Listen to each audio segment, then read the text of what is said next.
That'd be wise. Okay. That's what I'm missing. I think that worked. Can you guys say something? Hello? Okay, Hello. yes. I believe all of it is working now. But, Yes, I can hear you on stream and I can hear everybody. cool. Amazing. Huzzah. Welcome Hell back. We fell into the depths of hell for a while, but it's fine. Everything is fine. So I assume we all need quite a hefty recap, while I start the music. We're gonna put this one on, and we're gonna put this one on. Cool. So welcome back. Last session was pretty interesting. You guys were finishing traveling through the forests and the jungle. Towards Far Exaltia, the city part in the greater area of Exaltia. And you got up, you got moving, you got on the road. You were traveling for a while before you found a big fallen tree with a bunch of vines growing all over it that was pretty hard to pass. You guys managed to find a way kind of like through it. And in doing so, you discovered what looked to be like a sunken doorway into the ground. You really debated just moving on and not checking it out whatsoever, but, Gore kind of won that one, and you did, in fact, go over there and check it out. It seemed to be very, very, very, very old, and led to a small stone room that was kind of sunken into the forest floor as if the forest had grown over it. Inside, it seemed to be almost like a trading post or something, as well as it having a small shrine that looked like it had been burned at some point. You guys found a couple things in there. The door eventually did close behind you, and you had to kind of solve the draconic puzzle that was in there with the fountain to get you guys out. You found a very, very old book and a bracelet inside, as well as some interesting writing on the wall. You guys, as you moved on and continued towards the city, figured out that the bracelet did allow you to read languages that you didn't know. So Gore just really shoved that thing on his arm, and he can read now for a certain amount of time each day. And he used it to read that book that he also found, which talked about the draconic dynasties of this part of the world in many, many years gone by, which were the allied union between the 6 leading lizard folk clans and the High Yuan-Ti families. Kind of read through that history, read those names, subsequently freaking both him and Arathar out. Clara overheard part of it. But you all continued moving until you guys got to the city. You managed to maneuver your way through town, through this very, very large, very dense city built within the jungle here. And you managed to find a tavern that Clara knew called Ye Old and Unnatural, which was a good spot to find information in the rough side of the city. You met the barkeep Romaris, who gave you a little bit of information because you gave him money.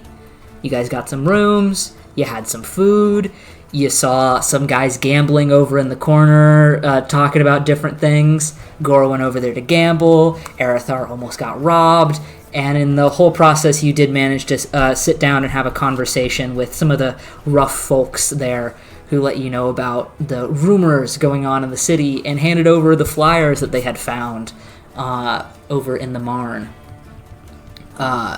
One of which was a wanted poster carrying the description of 2 of your party members and 2 of your party members that are no longer here, as well as another one about someone or something termed the Harbinger.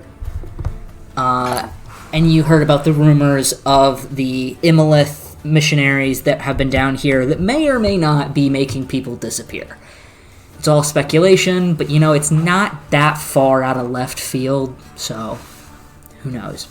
And I believe we ended the night with Gore and Clara going up to settle in for the night, and Arathar going to take a really, really long bath because he deserves it after trekking it across the world for the past month, and only getting to use little shitty bathhouses here and there. So, I believe that's where we left off. Yes? So, I'm going to start with Gore in what you're doing currently, settling in and everything. So, anything you're doing this evening?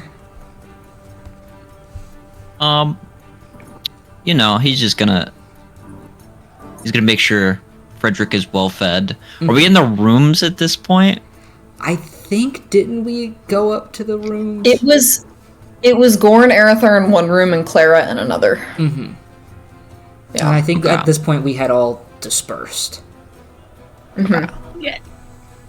Yeah, Gore's gonna go into the room, set Frederick down, feed him, and the journal. Mm-hmm. Pretty good.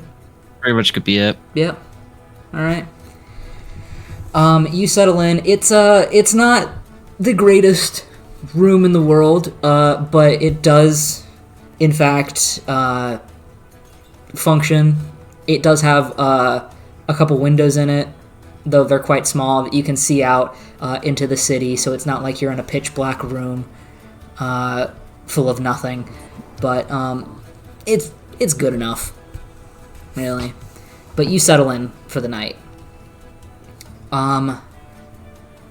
Clara, I believe you also went up to settle in for the night? Yes, I did. And I was gonna try to remember what I know about the Harbinger. Right, yes. As you settle down, setting your stuff down, I assume taking off pieces of your plate armor, and getting a little bit more comfortable after walking the entire day through the jungle in this extremely humid weather. You settle in, set your stuff down, kind of go over what you remember, and if you could give me... Actually, I have a question for you. Are you trying to remember these things more like... if you remember anything that you've read about this, or are you going like, have I met this person, or like, what angle are you taking with what you know about the Harbinger? I think probably right now just like general knowledge, like what she's read before. That's kind of more where she's coming from. All right, then I think that would probably be a history check. Oh boy. It's 19. 19, okay. Hold on. Let me make sure I have everybody's stuff pulled up.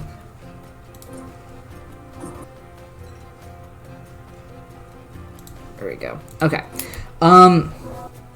You settle down, remembering everything that had gone on today. Couple different things kind of piqued your interest. And a couple things about this group that you're traveling with seem strange, but for the most part, it's whatever. You're doing what you need to do. You finally made it to the city. There's some interesting things happening. You got to get your mind back into what's happening. As you settle down and start to think this over, you just have this sinking feeling that you've heard this term before. Obviously, it is just like a word and not really a name, so that of course makes it familiar in its term, but trying to really think on it, you feel like you've heard something about this before. You know, often, like, in history, a harbinger is kind of termed as a person who, I guess, speaks of something about to happen before anybody else realizes it's about to happen, or somebody that kind of personally brings it forward first.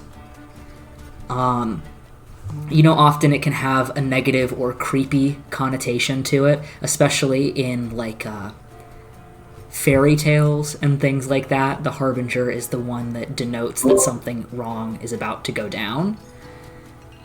But you're not entirely sure what it means in this context. Kind of going over what these people downstairs had talked about, it sounds more so that this is referring to a person. Okay. And you try to think back through, like, history or your readings, and you swear that you've heard it before,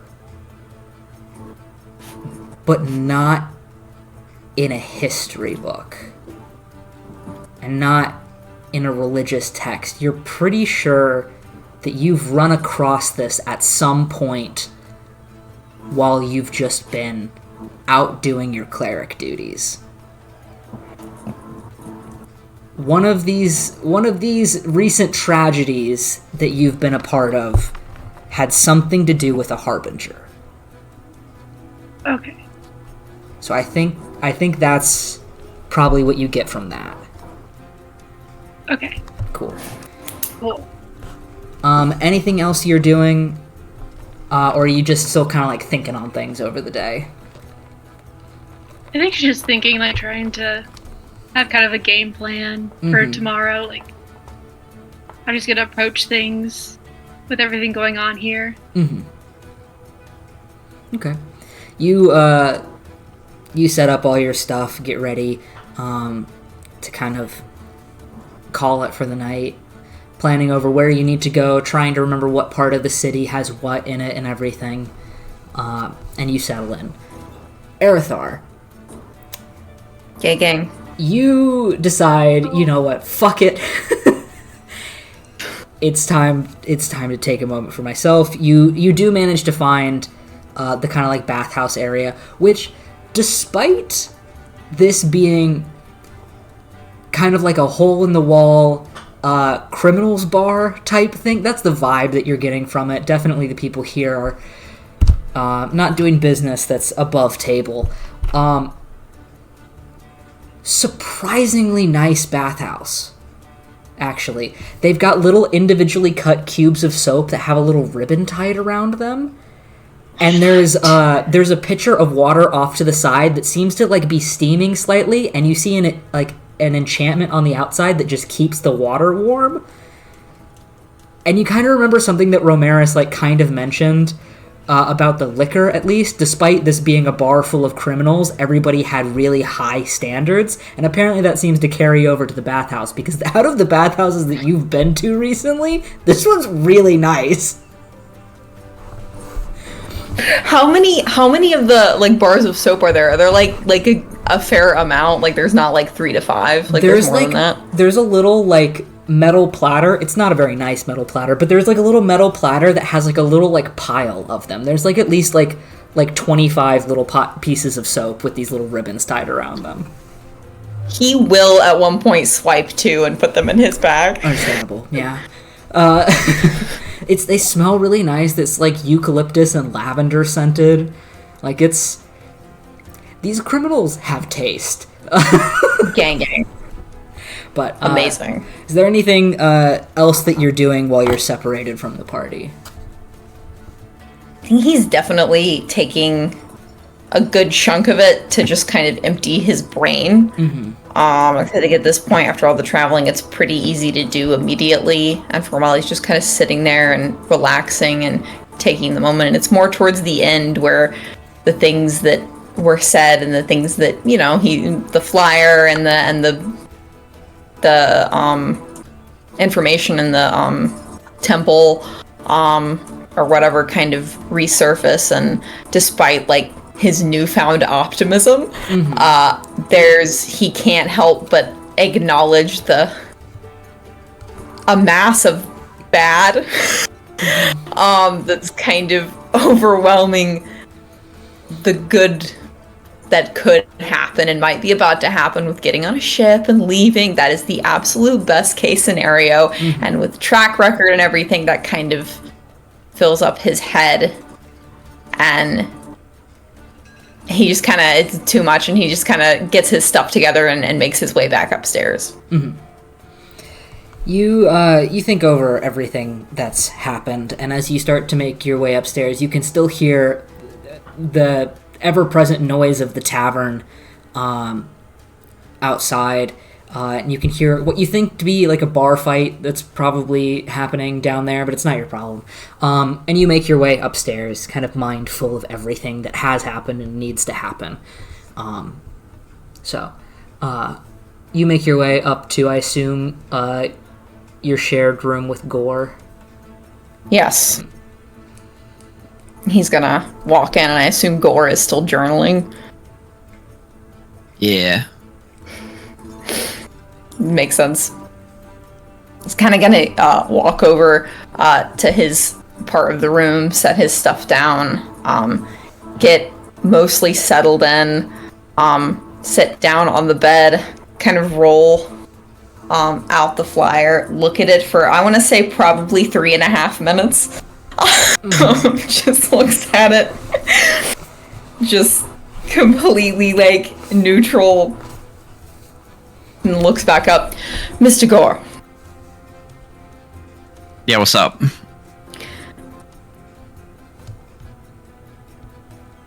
I think that I think it's quite good that I'm trying to look at the good things about the situation, because I know that you probably are aware of the amount of bad, but there's some good in it, I think. And one of them is that these aren't illustrations, it's just descriptions. I would have preferred they had drawn a picture of me, though. I think it would have been funny. I think it would have been horrifying. For our circumstances, it makes sense that it is better that there is no drawing. It would be a nice thing to just, when we leave, if we leave, to boast about, just, what do people say? I don't remember. But I think that it's also promising that, given the current situation, if I think about it for too long, it is incredibly disheartening as well that 2 of these people are no longer with us. We're a group of 3. One of them entirely new person. It also was helpful that I look fairly different. I think if I was stopped and questioned, I could probably play it off as if I didn't know that there was anyone like me ever, and that I was just completely unaware, and that I grew up here, I'm an Exaltan and all of that. I will say, I'm not Mr. wearing a Gore, costume. You are very much. This description is you. This is just completely you. Yeah. There's nothing, and I just walking through here. There are other lizard folk. There aren't really any other lizard folk that are exactly like your subspecies. And I think, does it mention that he's wearing a ripped tank top and shorts, or just his leg? His the description for Gore is obviously, like, for outfit wise, it does mention the lightning bolt down his arms, and it does mention that he's wearing a ripped up tunic and shorts. Your sense of style is also very unparalleled. I don't. Well, I'm trying to make a statement. I know you are, and you're succeeding, because it was noted right here in the wanted poster, and also the scars that you have are very noticeable. You're just going to be... You're going to be the reason that we're arrested if we're arrested. I'm just going to have to say that, or whatever. Or... my concern isn't with the officials here. My concern is with the amount of missionaries from one of the governing bodies that wants us probably worse than dead. Best case scenario, dead. That's what I'm hoping. What now, this is leading looks to, over at the poster. Does it say wanted dead or alive on it?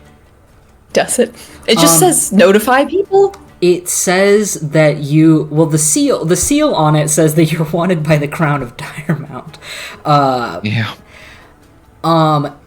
And it does say for reward. So, from what you understand about this, it seems... Actually, wait. Let me double check real quick. You're good. See what I have written down.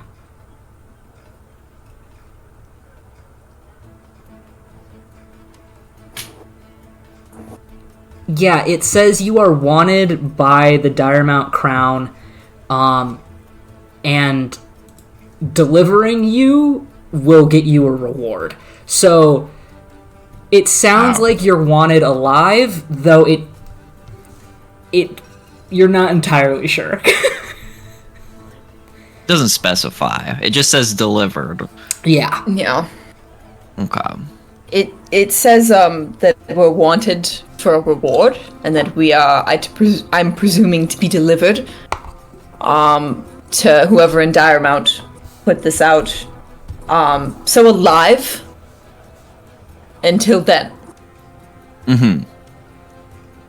What this is leading up to, Mr. Gore, is that if it was just you and myself, this would be our fucking problem, and it still very much is our fucking problem. But we do have an additional member with us who is quite unawares as to what is to this, and she probably will be aware of it tomorrow at some point when we come across one of the many other postings that have been put up around the city. I feel compelled to at Gore's least... gonna stand up. Let's go tell her. Yes, that's what I was going to... Absolutely. That's what I was going to tell. Because what's the worst that could happen as he's opening the door? We have to sleep somewhere else. Go hide a body. Alright, you guys... that was more me, sorry. Yep. You guys walk down the hall to where Clara's room is.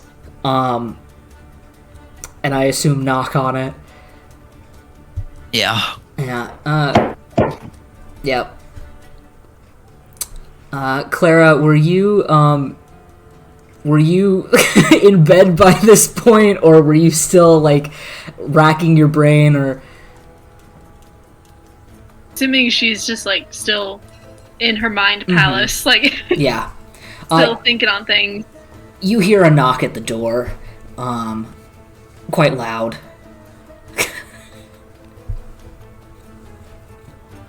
Come in. Gore's gonna open the door and step in. Is everything alright? Hey, yeah, everything's wonderful. Okay. You should look at this, and just hands her the rolled up piece of parchment. Okay. Yeah, what do you notice about that? Just if you had to take an educated guess.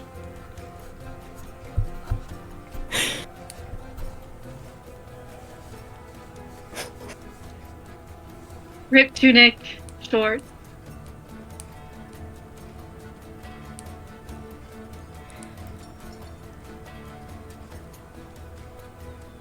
This is you. You two. On here. Well, to be fair, I will say different appearance description of my guy on Yeah, the it does, however, describe your nearly translucent skin with stars under it, and that's... Yeah, that's fair. That's fair. So, probably from Clara's perspective, it's exactly Gore and almost Arathar. Yeah. This is you. And this is the seal of crown. Yes? Before we answer that question, if it was us, what would you have to say about that? Oh my goodness.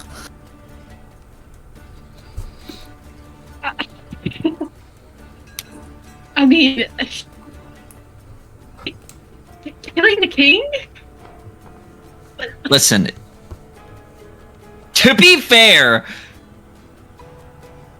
Wasn't us. it wasn't directly us. It wasn't. Yeah, we didn't The do anything. accusation. Oh, sorry, Bailey, you were lagging. Yeah. Oh, shit. You've Okay. been lagging for a bit. Oh, man. Okay. The accusation's there. You're still wanted. Even if you are, Hypothetically, in a scenario where that was us, yes. who are these other people? I don't Where worry are about they? them. They're not What? relevant. Okay. Okay. Okay. Okay.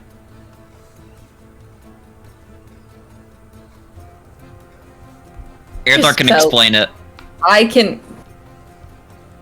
If you let me explain it, it's gonna get worse. I know. I was just. That look was more. I had just opened my mouth to speak, and then you. Anyway.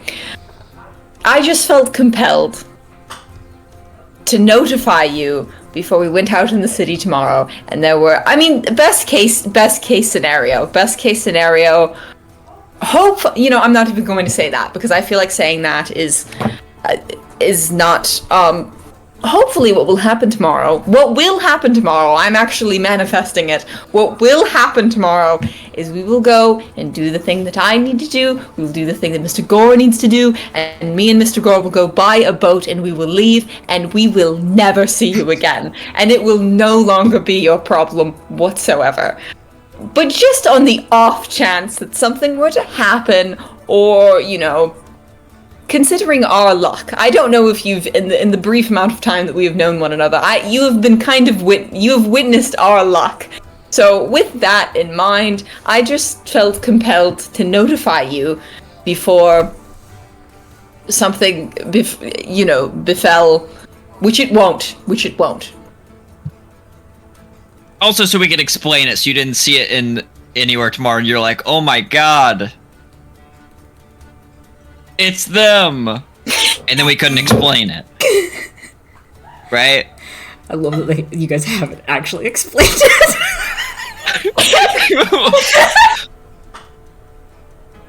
Right, Arathar? We can. Well, here's the thing. I don't know if you want me to elaborate on the situation or just to. Just make it sound like we're not the bad guys. We're not the bad guys. I know, that's why I said make it sound like that. Because if I just go, "Oh yeah, we killed the king," see, that looks really bad, So, right? One of the other two people on there Was that was guy? the king's. He's just pointing into the middle of the paper because he can't read it. Pointing at Arathar. Just like the line in between Arathar and Dodie's description, just kind of like the paper's upside down. Sorry. The situation was that myself and Mr. Gore made the acquaintance of someone else, and that someone else worked for the Diremount government, and that someone else was dealing with a whole lot of things. That was this individual, points at Dodie's description. And long fucking story short, her, like, twin realm whatever was, like, the forgotten, cast out son. Is there a mirror in here? Yeah, there is actually. He points to it. Yeah, he's in there. Yeah, he's in there. Okay. He's probably a bit further in than that, but he was the forgotten, cast out son of the King of Diamount, who cast him out into the Shadowfell, and he lived in the Shadowfell for 16, 18 years, something like that. Longer than that maybe. But he lived in there, and so what happened was that when the three of us met, he was about to unleash the Shadowfell onto the material plane as revenge against his father, who was a dick, I will say. And we ended up doing a whole thing to try to stop it or whatever, and we ended up showing up to stop it, and he showed up and he was killing the king, and our thing, to be fair, was more to stop the Shadowfell from being unleashed on the material plane than it was about killing the king. It's just that the sun ended up killing him. It wasn't us. We just... Yeah, they're and also then- in cahoots with the Emolith. They are. The queen was a fucking crazy woman and summoned the magnates to Diamount, and now the magnates are involved, and that's fantastic. Anyway, two governing... You know what? We're wanted by two governing bodies, actually. This has the seal of Diamount on it, but we're also the Emolith. And we're not the bad guys. We're not. If you'll notice, the Shadowfell isn't here. Yeah, we stopped I it. have noticed that, yeah. It was us. But these two people are not here. They got pulled in. They got banished to... He's back in the Shadowfell and she's in the Feywild. Yeah, he's in there. Points to the mirror. In a way he is. Actually, he's not wrong. But yeah, that's the kind. Am I missing anything that No, he that's needs pretty to know much it. about? Yeah. Mm-hmm. Okay. I appreciate the honesty. Oh god, we're the bad guys. We're not the bad. I haven't She's about to said tell anything. us. She haven't has said let us anything. Okay, continue. I'm sorry. Okay.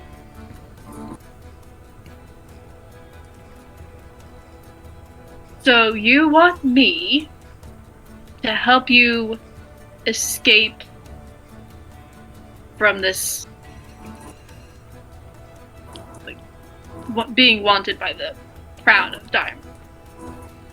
There's No. There's nothing that can be done about that. That's Yeah. that's the way that it is. We don't really want your help. We're walking with you. This is what I said earlier. Tomorrow we will get on a boat and never see you again.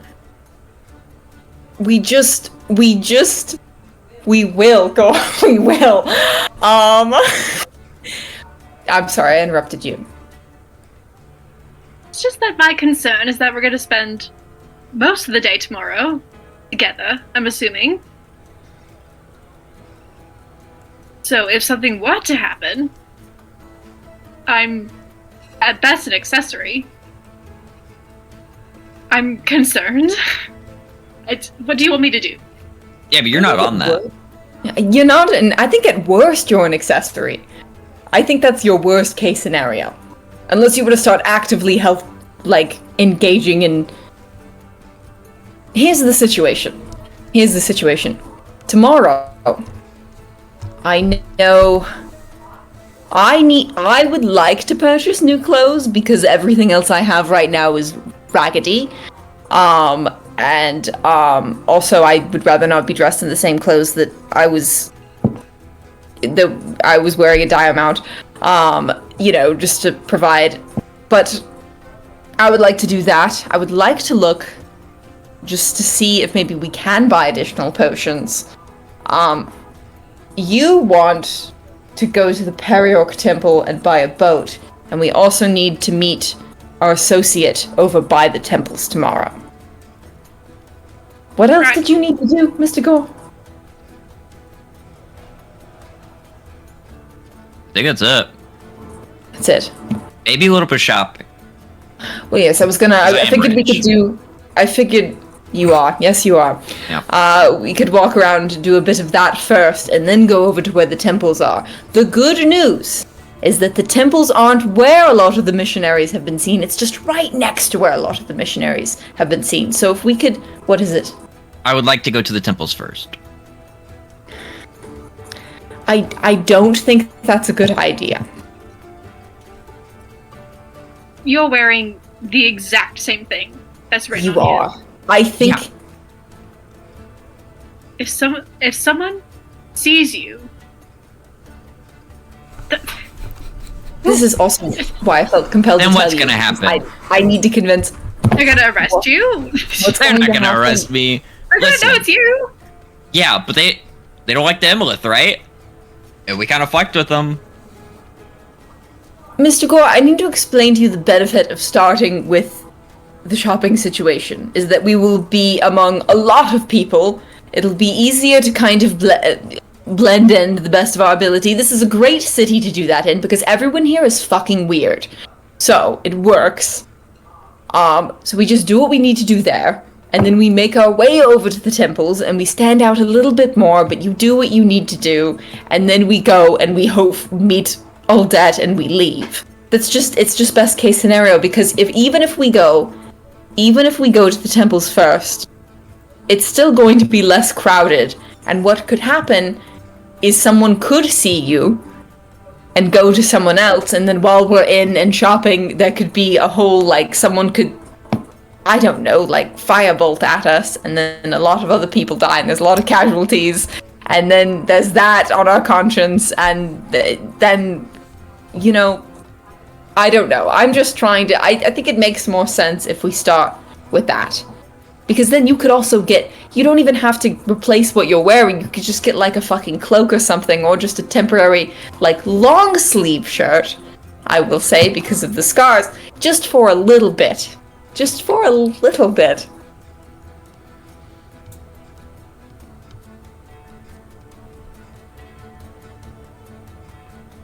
Why Go do you... shopping first. Okay. Okay. Thank you. I will take that. You don't have to wear long sleeves then. I was gonna throw that in there, but thank you for beating me to that. Okay, so you just want me to stay with you until you leave. We don't really know our way around. And your business is with the temples, right? So you stay there, and then when we're done there, we just leave.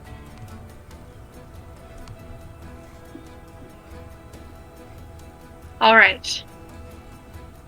And don't snitch. Who said I was going to? I'm just saying.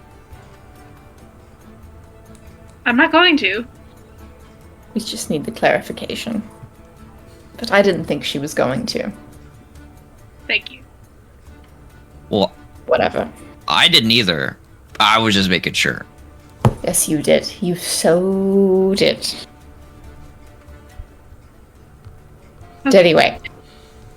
Thank you again for the honesty. I would have much preferred this over just seeing it, you know. Just I appreciate it.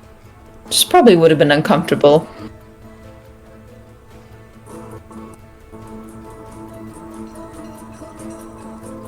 Thank you. Oh. Okay. He's gonna grab We'll the see door you in the handle. morning. Just walks out. Claire's just like, great. Love that. Okay. Great. The two of you head back to your room. Clara, the door closes behind them, and you're now left with that wonderful piece of information. Great. Isn't that wonderful? But Erithar Gore, you head back to your room, and I assume settle in for the night. Mm-hmm. Okay.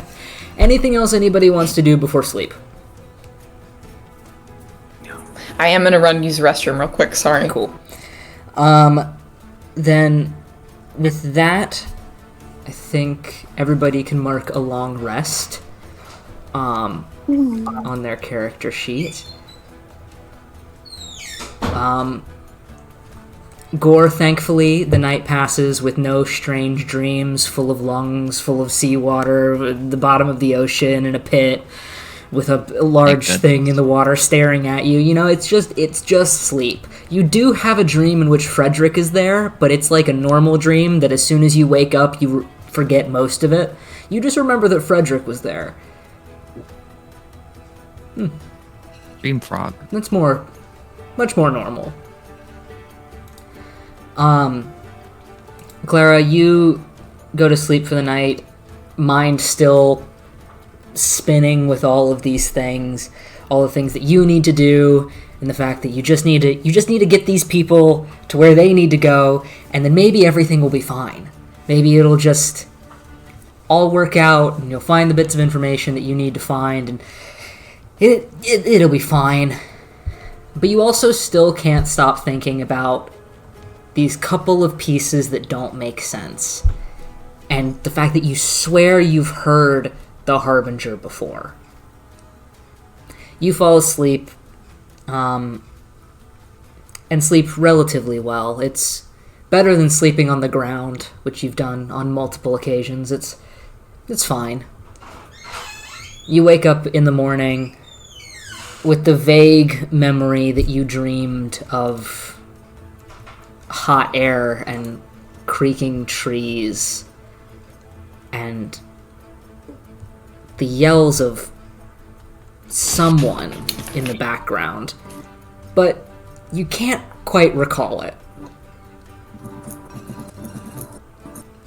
Great. But you wake up. Arithar, you eventually wake up in the morning. Does anybody want to wake up first?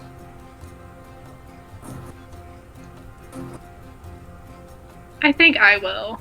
Okay. Just because, like, I know my way around. I don't want to make them wait on anything. Mm-hmm. You get up, strange memories of a dream that you're very quickly forgetting just in the back of your mind. But you can hear the town outside bustling already, even in the early morning. And downstairs sounds much more quiet than it had the night before, as it seems most of the people have either passed out or left the bar. But you're welcome to start your day. Alright. Probably just go to the bar, get some food for everyone. You walk downstairs and see that Romaris, the bartender that's normally there, doesn't seem to be there, but instead a short, even for a gnome, short gnomish woman is there with these like really big, like reddish purple braids that are tied into these like really big round knots at the end. And she climbs up a little ladder and stands up next to the bar, kind of wiping her hands off on a rag as you approach. Food? Yes, please. What are your breakfast options? We got fish, like smoked fish, toast, or I think we might have an egg back there, but I can't guarantee what it is. Let's stick with the fish then. We'll do 3 of those, please. All right. Be right back. She climbs down the ladder and goes back into the kitchen. You look around. You can see there's a couple people like passed out on a table, like within the bar. There's one guy who's like strung, like a gnomish man strung up in the like lights hanging from the ceiling, like he's stuck in the like metal frame that holds up the lights. The candles have obviously been extinguished since he's up there, but he's just fully asleep, snoring very loudly, just stuck in the light that's like slowly rotating. You find a booth off to the side that's pretty clean, and you sit down waiting for your food. Gore, Arithar, how are you two starting your day? Probably wake up first. gets his stuff together. Tries to look the least like a mess as he can. And goes over and just shoves Gore awake and turns and walks towards the door and doesn't say anything. Gore, you get shoved awake. When Arithar leaves and like closes the door and walks away, he turns to Frederick. Man, what an asshole. He gets up, gathers his things, and perches Frederick and follows him downstairs.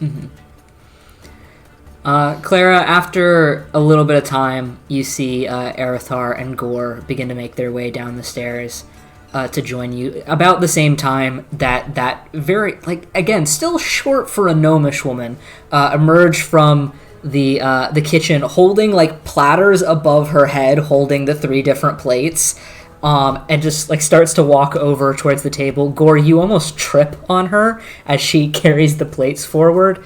And then just, like, throws them up onto the table. So the food kind of, like, slops to one side on the plate, but it does all stay on the plate as they land on the table. And you can see it's, like cured smoked fish, and toast with, like, cream cheese on it. And there's also a piece of toast that doesn't have anything on it, and there's, like, a little thing of, like, a little glass jar that she throws up onto the table that looks to be jam as well, if you want that instead. But she kind of throws that on the table as the two of you take your seats, I assume. Anything else?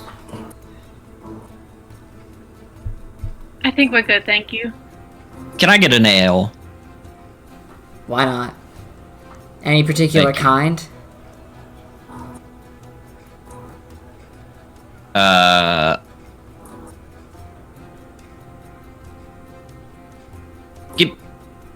Give me whatever you recommend. Okay. She turns and she walks away. Have a coffee? Coffee, yeah, okay. please. Yeah. Thank you. Clara, you're pretty sure, though she looks nearly identical, that was a different, really short gnomish woman. Same 2 braids with the knots at the end, same outfit, same height, but she did have a different eye color. But she walks away. The two of you sit down. There is food in front of you. Yeah. She's walked off to get your drinks, whoever that woman was.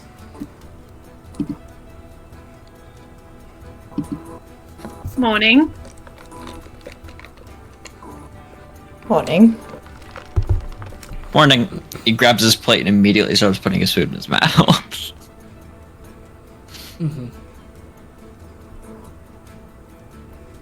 Starts eating. Thank you, by the way. You're welcome. Appreciated. I'll be getting Oh, another fuck. drink. There it is. I said it first, so. I forgot.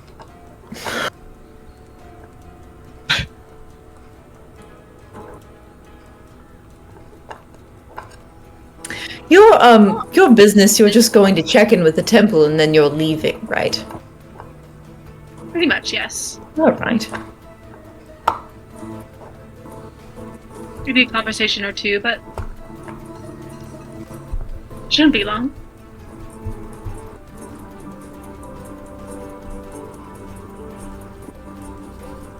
Just continues to eat. Gore's now sitting there awkwardly, having finished his food already. After a The moment, downside of that. After a moment, the gnomish woman comes back and sets an ale and a coffee down on the table. Well, she more so just, like, walks up to the table and then just holds them and expects you to take them because she can't reach the top of the table. But then she walks away and she goes back towards the kitchen.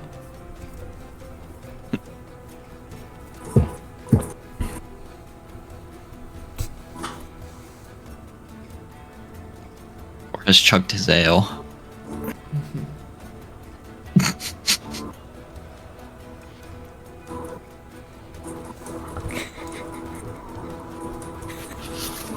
I'm ready whenever you are. that would be right now. So, just kind of setting his fork down. If you are, Mr. Gore. Oh yeah, I've been ready. 10 minutes ago, yes. Oh. Good. I assume you gather your things. Yeah. All right. I'm gonna change the music then. As I get up and start walking to kind of help Clara or go where we need to go, because I think we're going shopping first, right? Mm-hmm. He pulls out the very large ruby. Yeah, I'm gonna need to sell this. It's massive. So wherever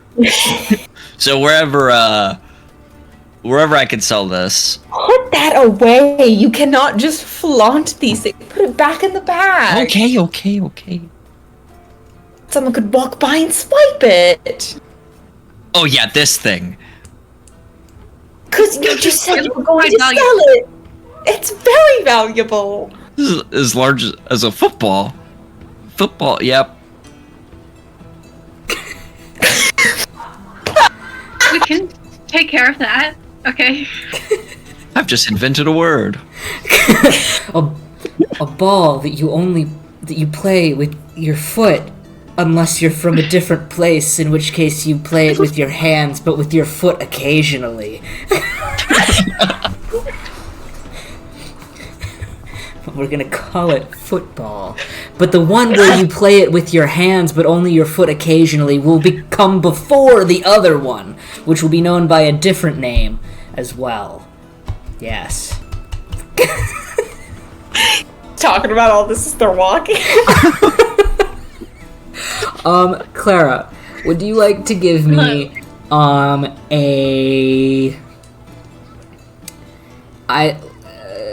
let's do either a survival or an insight check to try to remember the layout of the city. Okay. My insight is much better, so I'll do that. Okay, that's cool, because it's a 14, but it's a natural 6. That's right. Alright. You start to lead them further into the city. The part of the city that you're in is kind of like tucked underneath another part, as with Far Exaltia you have, of course, the ginormous, huge, looming trees of the jungle kind of scattered throughout and definitely along the edge. And then a lot of the city's kind of built up on different layers within the canopy. And of course, towards the center where you're going, where the trees slightly fall away and you have the waterways with the large kind of lake at the center.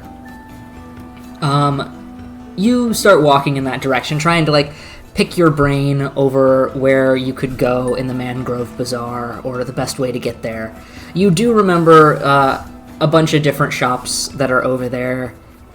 You know there's some different clothing shops, like Zeta's Haberdashery and Silks that you've been to before, or Box Leathersmithing. And you're still thinking about that giant ruby that Gore was holding, and you're pretty sure there's a jeweler over near the clothing sections. There's probably quite a few scattered throughout the bazaar, but you remember one. You don't remember the name of it, but you remember there being one. So you'll find it eventually. Okay. But you make your way that way, kind of taking some of the smaller roads through the city. It's kind of your natural habit for making your way through cities in general. It's a little bit easier and a little bit safer to take some of the more, either the really busy places or the quiet ones. So you start to traverse the city towards the center. Gore, Arathar, you begin to start following behind Clara as you make your way further into the city. You're also taking in a lot of the views here. It's, Arathar, for you, definitely one of the stranger cities that you've ever been in. For both of you, Gore and Arathar, it almost feels kind of familiar in places. Gore, you see these large, like, arching walkways that connect two parts of a city, and it starts to remind you a little bit of the arches and the connections between the different islands there. And Arathar, as you start to walk through, you see a couple different places that are built way up on trees and things like that. And the architecture itself is kind of advanced, and it almost starts to remind you of some of the Imolith structures that you remember as well. As Exaltia has been known to be incredibly diverse, the architecture here is as well. It's a beautiful city, but incredibly strange to look at. But the two of you follow behind Clara, kind of blending into the crowds when need be, or kind of carefully walking down alleyways to cut corners. Is there anything that you two are doing while Clara continues to lead you forward? I'd like to keep an eye out for people looking at us Okay. suspiciously. Make a perception check. I'd like to be looking out for just specific stores, anything that catches my eye regarding to what I'm looking for. Okay. Clothing stores, enchanted clothing stores, places to buy healing potions, that kind of thing. Make a... Also, oh no, go ahead. I was going to say just Oh, make a good. Never perception mind. check. Okay. 15. 15. Okay. Oh my god, Zoom opened. Oh my god, go away. Oh, it'd be nice if I had my character sheet up. I just pulled up D&D on the website. I didn't even pull my character sheet up. It's like that. My bad, guys. You're good. Do I have yeah, it's fine. I don't even think I did anything last session. 23. 23. Okay. Gore, you Yeah. keep an eye out, kind of like looking at everyone as you pass by. It is pretty easy to people watch here, as everybody is everywhere. And as you pass by, you can see kind of, as you crest over atop a building on a walkway over to a different part, you can kind of see down past this part of the city over to like another borough, and you can see kind of like the shift in the change in the boroughs, but you're more so looking at the people here. And as you walk from kind of like the kind of little connection of alleys that you had been in before, where this kind of rougher bar had been, over closer to the Mangrove Bazaar, you can see the shift in people too. It changes from just everybody and anybody to definitely people who are looking to buy or sell things. Every once in a while you see a very like fancily dressed person followed by a different person who's carrying like bags and bags and bags on their back, just like walking behind them. It's definitely comical in ways, and for a moment you almost start to get a little distracted by just like the everything, but you do manage to keep an eye out for anybody who seems suspicious. So far no one seems to be taking note of you, but you keep your eye out anyway. Clara, you lead them a bit further into the Mangrove Bazaar, and Arathar, you start looking into the shops at that point. Clara, you start to take them towards the side near the water that you remember having more of the shops that you think these people are trying to get to. As your group gets over there, the streets and the walkways more start to turn to bridges as the ground beneath you starts to become more and more water as you walk out kind of partially onto the lake that is there into the bazaar that kind of floats atop the lake in different places. Clara, you walk a little bit further towards the corner where you remember some of the clothing shops being. You think you remember at least Zeta's being over here. And Arathar, as you're kind of walking behind Clara as she starts to slow down in this area, you also see off in the corner a relatively large storefront that seems to mostly be made of curtains instead of walls. That has a sign out front that says Zeta's Haberdashery and Silks. Directly across the way from that, kind of across a little bridge, there's something that just says Box Leathersmithing.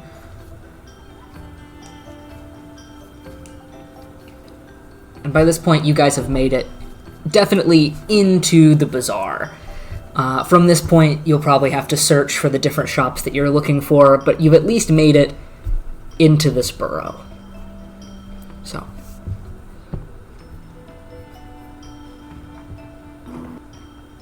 I have been to Zito's right here. You want to stop there? Yes, actually. If that's all right. Yeah. Take a gander. I'll continue to lead them in.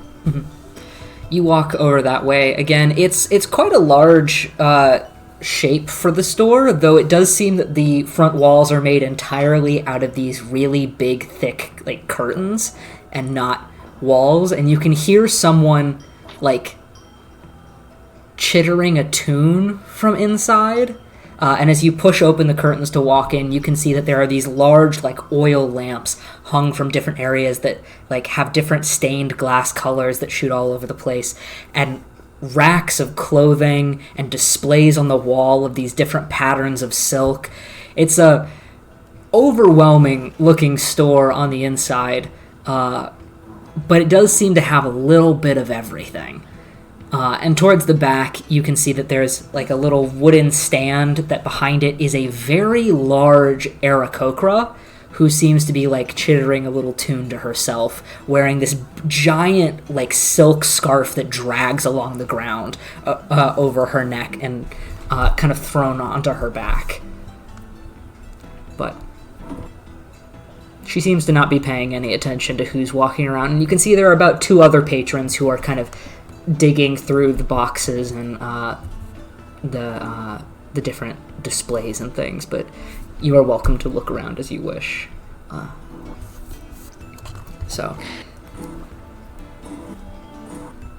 Yes, he will. I will say, as he is looking and walking around, he's probably got his notebook out and is making, like, he's probably compiled the vision in his head and is, like, writing it down. And he's looking around the different things and everything so that he can, like, compile it and then bring it up to her, and kind of give her the vision on paper as well. Parchment. I'm so sorry, guys. Yeah, how dare you? Yeah, I know. So is that another perception check?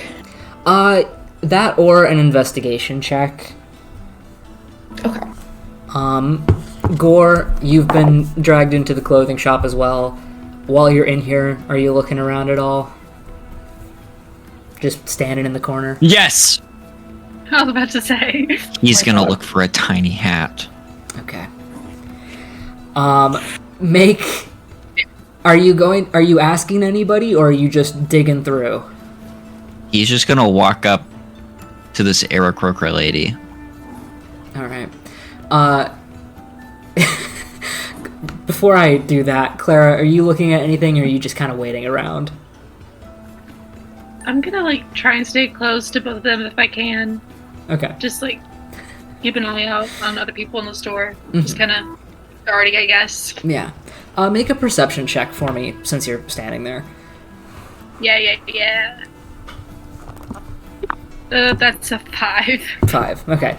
You start to kind of, like, follow behind them, keeping an eye on Gore, who just kind of seems to be standing in the corner, not really doing anything, until suddenly he, like, alerts himself and just makes a beeline across the room, and you fully forget about keeping track of everybody, just fully focused in on whatever the fuck he's doing.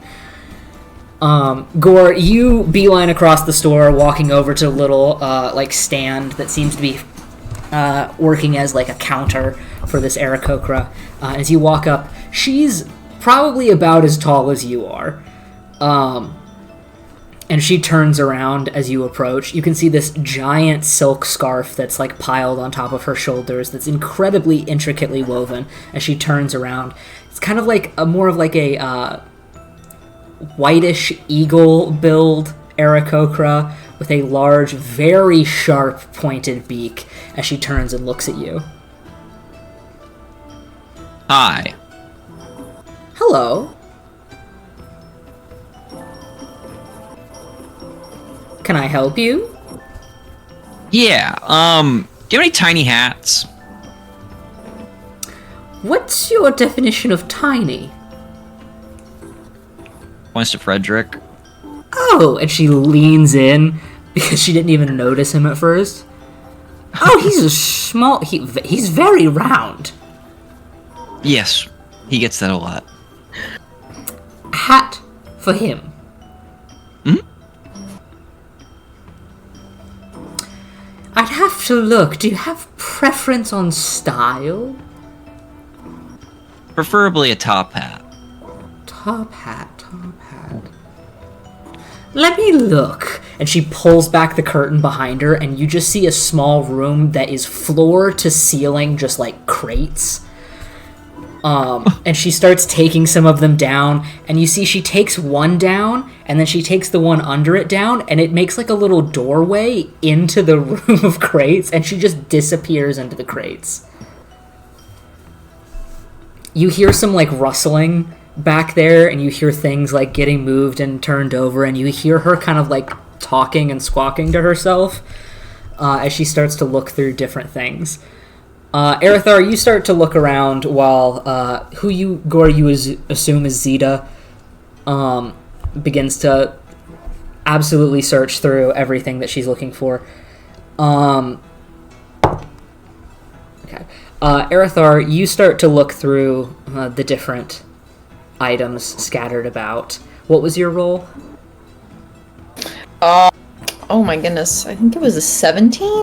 Yes, it was a 17. 17. You first find the kind of like accessories section as a person starts to walk away with what looks to be like a set of suspenders in hand. You kind of walk over that way, and you can see a large section of different belts and shoes and handkerchiefs and things.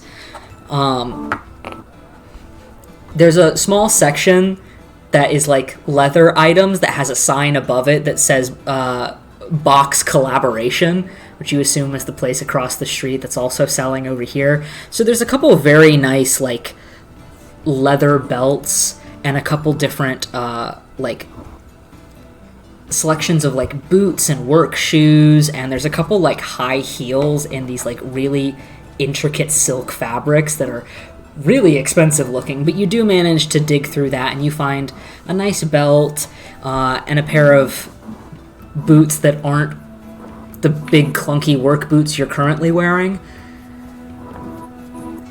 And you continue to look around. At a certain point, you hear something fall over behind you, and you look, and you can see Gore is just standing at the counter, like looking into the back room across it. You're not entirely sure what's happening over there. But you turn around and keep looking. I'd say with the 17, you can find kind of basically what you're looking for. Do you want me to kind of describe the idea that you've had? Or would you like to kind of like describe him picking out the things that he wants? I think I can, if that's okay. Absolutely, go for it. I have to pull out the thing because I wrote his thing in a different notebook. That became, at the time, it was like whatever, and then it became my school notebook, and I forgot I put other things in it. But it is what it is. So the belt he grabs, and that's like regular, like, black, I think. Mm-hmm. Yeah, the belt is black with like a silver buckle, and it's smaller and thinner. Shoes are small boots with a little heel. More dress boots, but they can be functional. Like a normal heel. These are these are complete pieces that he finds, right? Because I know you said there are silks, but he finds like complete. Yeah, there's kind of like a section that has like an entire wall that's just like a display of different types of silks. But on the other side, it's more of the haberdashery side with the pre-made things. Though there are a couple sections of clothing that are made out of incredibly expensive-looking ornate silks that you just kind of avoid. Yeah, no, absolutely. He finds pants that are definitely practical, close to like dress pants, but they're still like comfortable, dark blue with like a gold iridescence to it. Mm-hmm. Bless you. Lord. He finds like a leather like halter top with like a corset type thing. And the top itself is black, but the strings have kind of that tie the shoulders together of kind of a purple shimmer. And it exposes like part of his back and his shoulders, and below the shoulder sleeve it just covers like below where like the shoulder is, it just covers the rest of his arm. Obviously with hands being the exception. I think that was it. That was all I had. Yeah. It's kind of... The top I'm delighted by. Absolutely. Yeah. It's like the top part of it is like a halter top, but then you've got like a cold shoulder and then the sleeves, right? Yeah. Yeah. Yeah. That's what it is. And it's like the like... God, the best way I can describe it... Jesus, I just dropped my pen.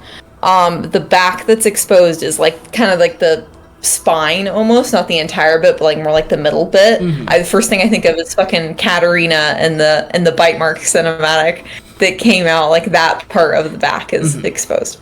Yeah. But yeah. You managed to find everything relatively easily. You kind of, as you're looking through everything, you can see that there is a good section of the store that has like very like practical, simple, like black clothing, like different browns and tans, and then at the end of every rack, there's just one section that's just incredibly ornate. And so you do manage to find like a couple interesting pieces in there, including the shirt that you end up choosing. So this store has a little bit of everything for everybody, and it seems to be a good choice.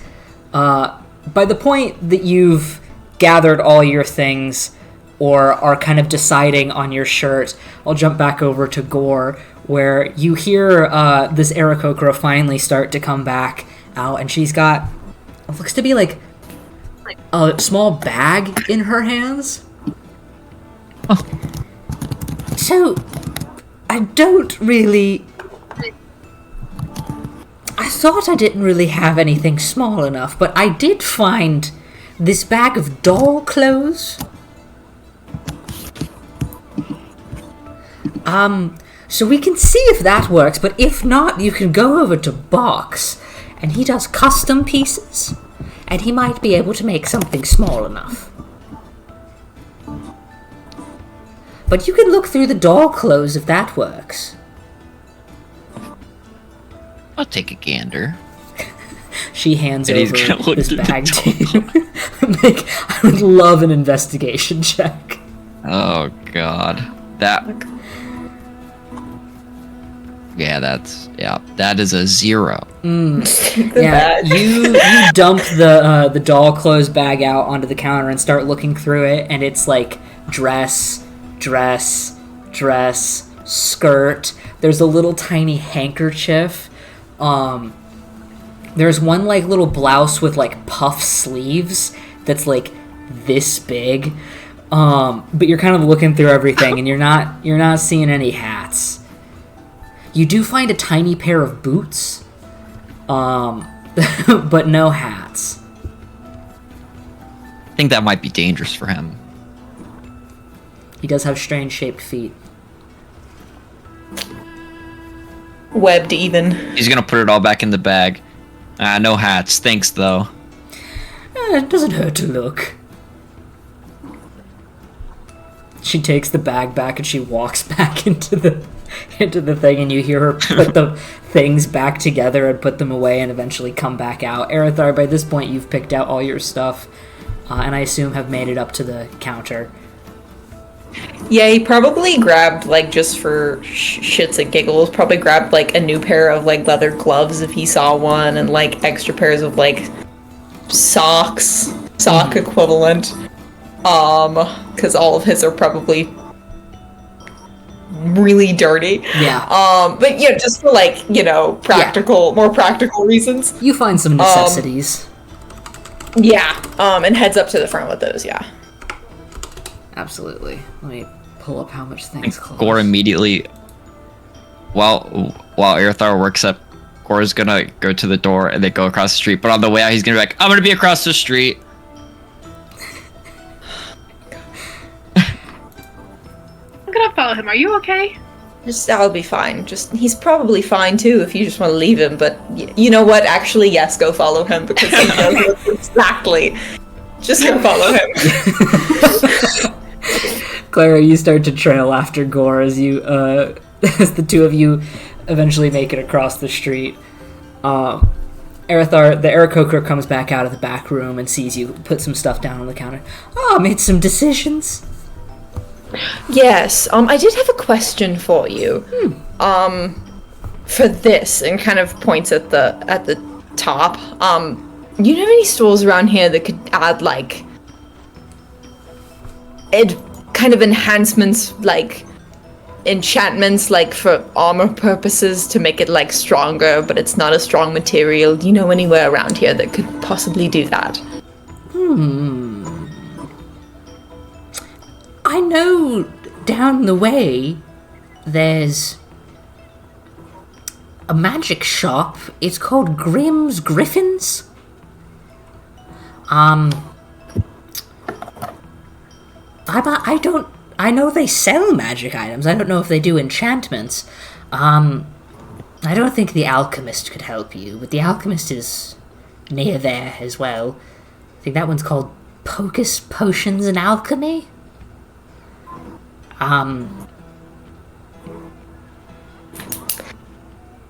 Yeah, probably one I'll of those. just check the magic shop. It's Yeah. fine, and if nothing works, if I die, I die. It's fine. Well, I hope you don't. Thank you. It's appreciated. But yes, here this has been very successful. Thank you. And after the purchase, is there perhaps I could go change somewhere in If you here, want or to is that use would the that be back somewhere? room, you can. I probably will if that's all right. It doesn't bother me. Okay. But yes, this is everything. Thank you. All right. Let me see if I can add this all up. Okay, let's see. Let's see. Yeah. We'll say this adds up to 1 gold and 2 silver. Okay. 1 this- gold, 2 silver. Yeah, because these are slightly nicer pieces. Not, because it's categorized as artisans' outfits or peasant outfits or different things, and I wouldn't count these as peasant outfits. So yeah, we'll do that. Okay. All right. He will hand that over. You pay, and then I assume go into the back to change. And while all of that is happening, Gore, you walk across the street to the kind of like wooden shack with a sign on the front that says Box Leathersmithing, BOK apostrophe S, but the S is backwards. Leathersmithing. There's no door, so you just kind of walk in through the doorway. And as you walk in, it's just a really simple room with just things hanging on the walls, like floor to ceiling. Everything that could be made out of leather is in here, including on the back wall where you see a very large, like, leather hide rug hanging. And sitting below that is what appears to be maybe like some sort of furbolg. You assume maybe it's a furbolg. The few times that you've encountered furbolgs in your life, they've had more of a bovine feature to them. Though this one almost has more of like a tusk situation going on, but still that kind of like animalistic nose and the big ears. You're not entirely sure, but you do see that this man kind of sits on a stool at the back, like punching holes in what appears to be a purse that he's making. But he looks up to see you enter. Hello. Hey, Do anything for you? by chance, do you have any tiny top hats? I have top hats. But no tiny ones. Well, I have them in different... How tiny? He, like, squints because you're across the room. Oh, he'll walk towards him.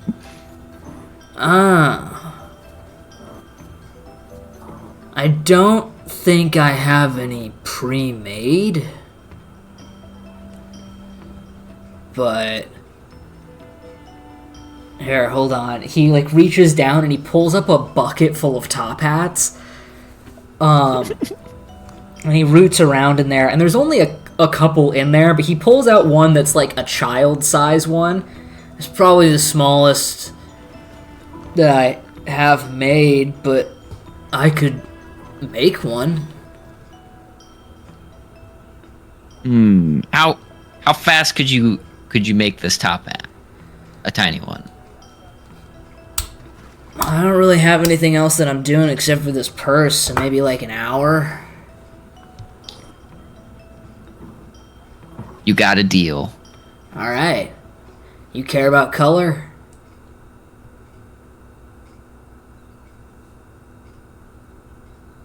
I want it to match me. Okay. I think I can figure that out. Yeah, give me like an hour. Yeah. And he like gets a piece of parchment and he like writes it down and he slides it over. If you could just sign that saying that you're gonna come back and pick this up, because like I'm not the boss here, so I have to have proof that I'm not just making stuff when I'm not supposed to. So, What if I went ahead and paid you? Oh, that would work. Yeah, so then if I don't come back, you could just have it. Okay.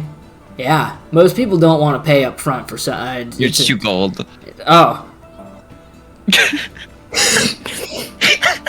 You can keep the change. Oh. Wait, like I can keep the change? Or... Yep. Okay, cool. He takes it back. Nice. Yeah, come back in like an hour. Yeah, if I don't come back in an hour or today, I probably won't be back. So he's gonna walk out the door. Okay. As you start to walk out, Clara, I assume that you've been standing there. You're done already? Yeah, that was a lot easier than I thought it was gonna be. He's gonna walk across the street again to meet up with Arathar. You start to walk across the street, Clara. You're still in the doorway, kind of having like just gotten there a bit, and this guy looks up and goes, "Do you want anything?" Thank you. All right. Have a good day. And he turns around and starts getting out supplies.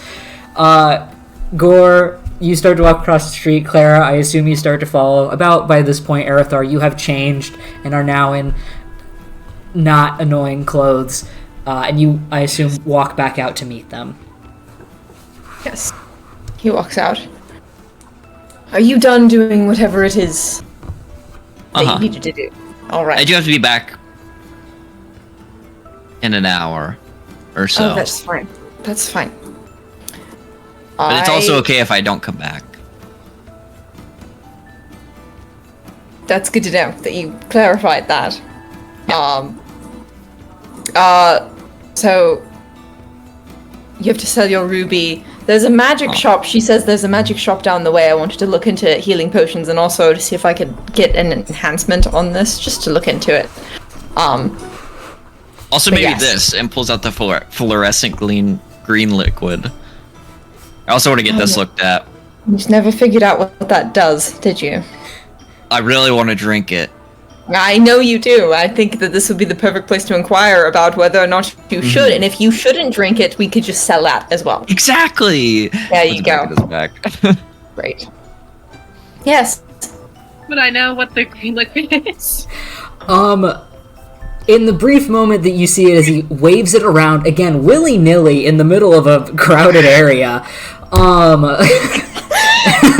make a either a nature or arcana check for me. Okay. Just at this, with this one, Arathar just doesn't even like make a change in expression. He's like, he can wave that one around. That's Yeah. fine.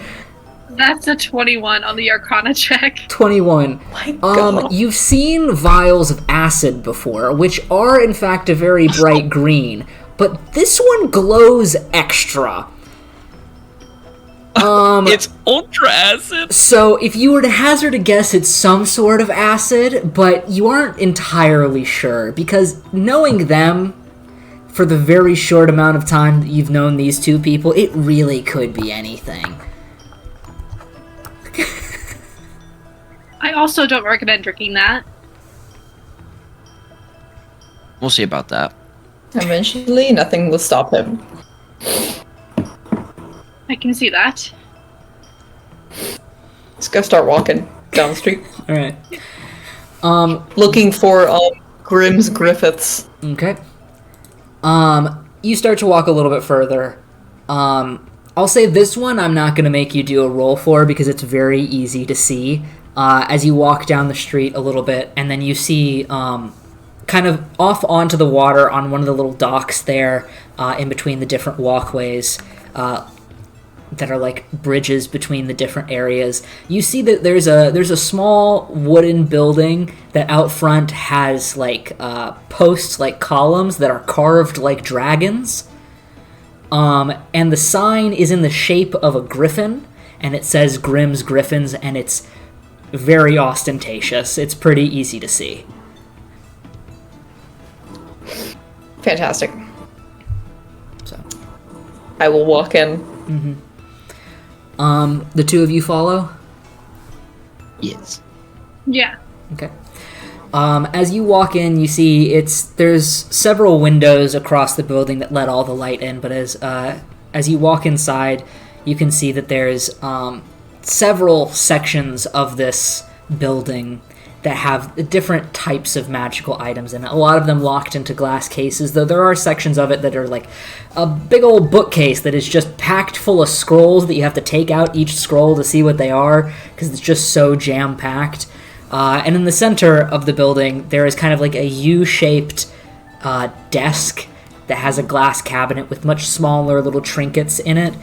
And behind that is a large bookcase with a rolling ladder, where you currently see a tabaxi is up on the ladder, tail kind of swishing behind them, and these really weird-looking horns that curl, and then curl and curl and curl and curl directly outward.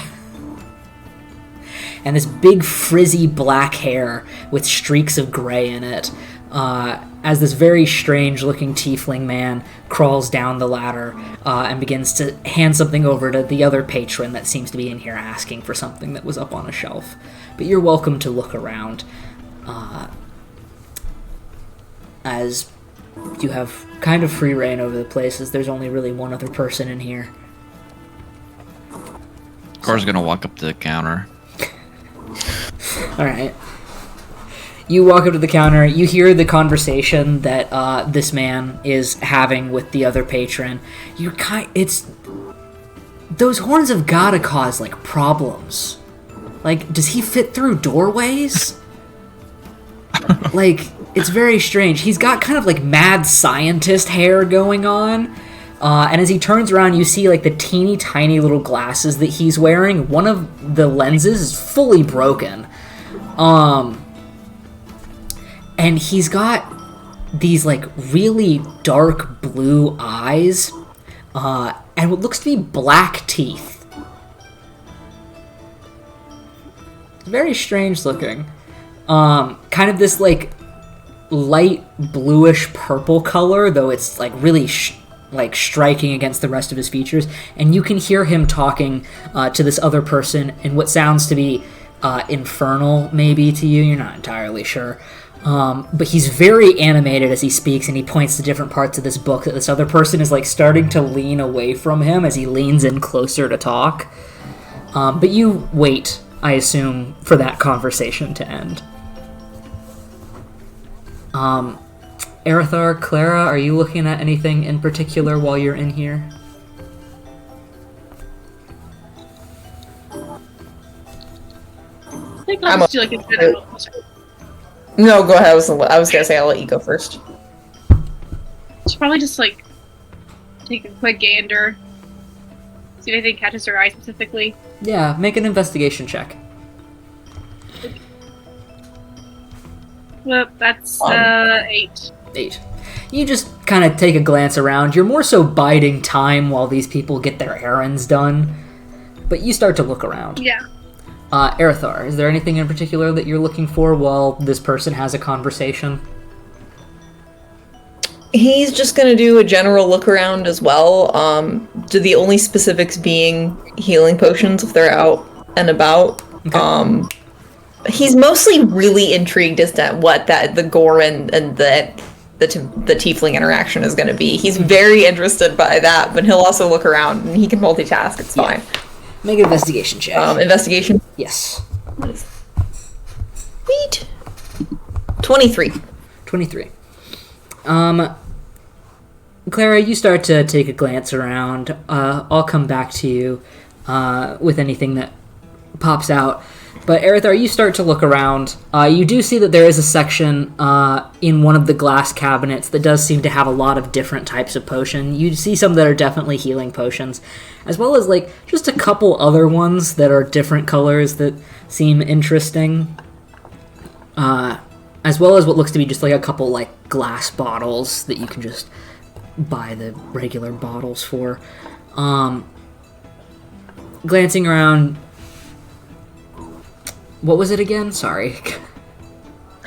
23. 23, right.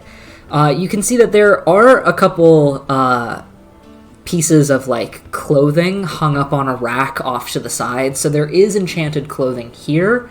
Whether they enchant in-house, you're unsure. But there are a couple like cloaks and pieces of armor and things like that.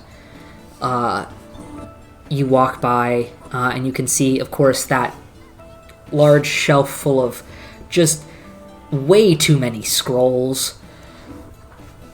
And I'd say you also, as you're kind of walking by, as you kind of curve around the corner towards where Gore is to hopefully try to listen in once he starts talking to this man, you also walk by what has got to be the largest hammer you've ever seen. So that definitely stands out to you, but you continue to walk around. Gore, you watch as this man continues to lean in and very emphatically describe, you assume, this book and its contents in Infernal to this other tiefling that is standing there, who seems to be leaning away and slowly putting the book down on the counter and taking steps backward as the man keeps talking. Before you see the other tiefling kind of go, yeah, okay, and then just turn and walk out of the store. The man stops talking, kind of strokes the little bit of like the teeny tiny goatee he's got going on. Shrug, take the book, put it back on the shelf, and then see you out of the corner of his eye, and then just snap his head towards you. This is going to be amazing. Can I help you? Hey, are you in need of rubies? I don't really particularly sell a lot of gemstones unless it's got a quality to it. What if it's big? Doesn't really change what I can do with it. So you're not interested in a big ruby? Does the ruby do something? Probably not. Then Here, you want to look at it? And he brings it out and puts it down. Son, that is a very big ruby.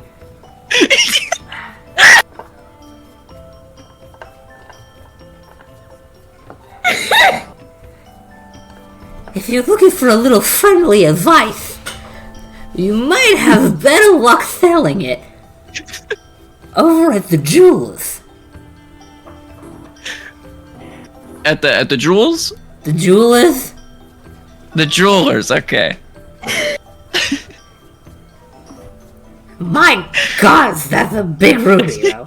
Whoa. He takes it back and puts it into his bag. It's a I good tried to tell thing. you it was pretty big, right? I mean, you did, but it's probably a good thing to put that away. You never know with the folks around here. And he's gonna take out the the fluorescent green vial, and he's gonna put it on the counter. What about this? I can take a look at it. It's very bright. And he takes the cork out of it, and he gives it a sniff. Erithar, you are fully tuned into the conversation by this point, I assume. You watch him pull it up to his nose to give it a sniff, and he goes, "Whoa! Whoa! Whew!" It puts the cork back in it. Now, of course, I haven't ever seen this in person, but if I had to give it a guess, I'd say that that's probably potion of dissolving. That there will dissolve right about anything. Oh my! You wanna buy it? Aerith's like trying to get Gore's attention. Gore, as you're saying this, you look over and you see Erithar going.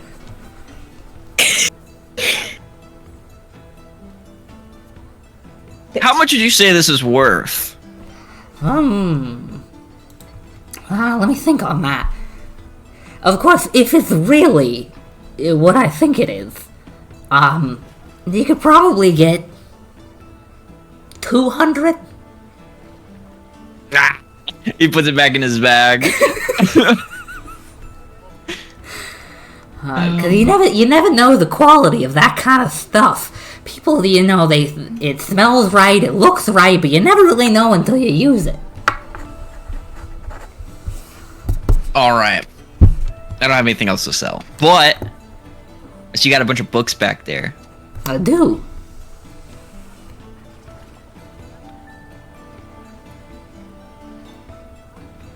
You big into reading, son? I've recently acquired the ability to read. Oh, it's a great ability to have. Yeah, I can only... They don't last for, a little bit, though. Oh, you'll get better at it. Okay. I believe in you. Thank you. Do you have any books on the lizard folk clans? Current or former?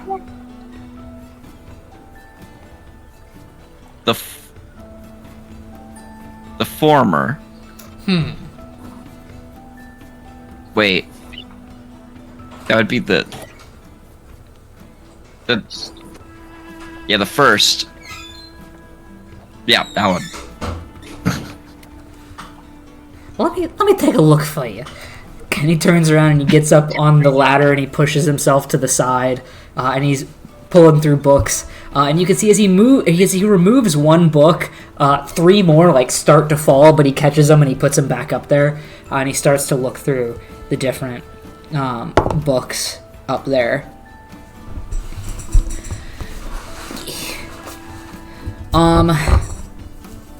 Clara, are you doing anything? Oh wait, you made a check. That's exactly what it was. While all of this is happening, you start to take a look around as well, kind of listening into this conversation, but also just kind of keeping it moving through the store. You also pass by what Erithar passed by, just the biggest hammer you've ever seen.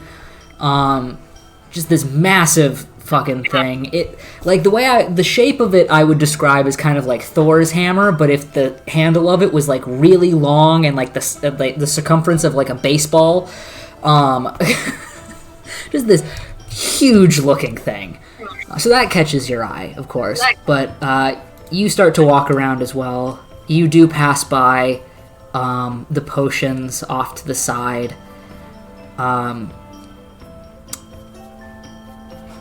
And I'd say the other things that really stick out to you would be this one section that seems to have a set of beads, almost a necklace with what looks to be the seal of both Ihalal and Ravenall on it. Just like it almost looks like a pendant necklace type thing, like a really long necklace with this like combined symbol on it. That's just kind of set off to the side. But other than that, nothing really like sticks out to you. Okay. Could I also get you to give me a perception check? Okay. Come on. Fuck, that's a 5. 5. Yeah, you start to look around as well, but you keep hearing this conversation that's happening with Gore and this very strange man, and it's impossible to ignore. Because it's so much. But eventually Gore, you see, he starts to climb down the ladder like, aha! Nah! And he climbs down, and he's got this like leather-bound book in his hand, and he goes, okay, so see, this might be something of interest. And he sets down the book on the table in front of you with a loud thunk, and he puts his hand on his hip, and he goes,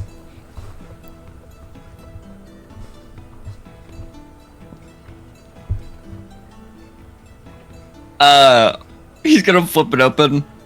there are no words on the page.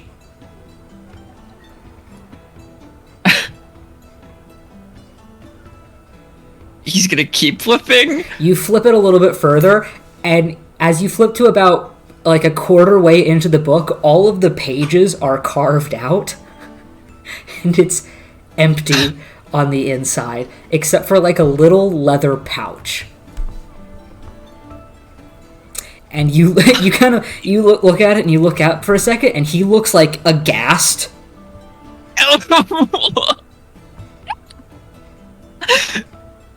He's gonna look at the leather pouch.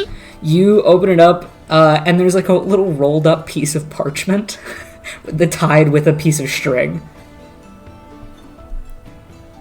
He's gonna hand it over to him. He looks like he's at a loss for words as he unties it, and he it's like he starts to unfold the piece of parchment, and you watch as it just continues to open into this just like long message, and he holds it up and he starts to read over it. Well, it appears that I've been robbed.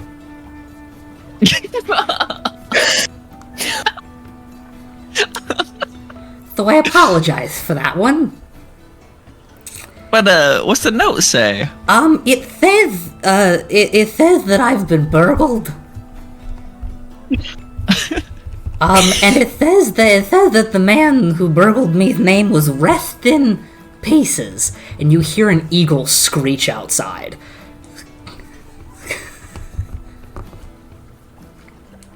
So, he a very nice man, though. He does leave a message for something that you could find this book, at the hold on, let me make sure I'm saying this right.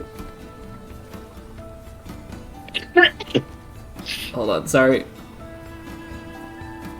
He does say that you can find this exact book over at the Building of Exalted History. It doesn't really solve the fact that he robbed me, but... Where is that? Oh, it's over in the Marne. You not from around here? No. Oh, you look like you would be. You got that strong look about you. Yeah.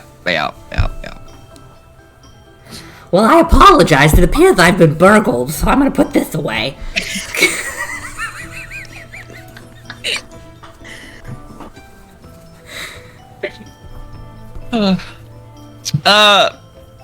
Well, you got anything like, and he points to the glass, you got anything that it looks like I could use?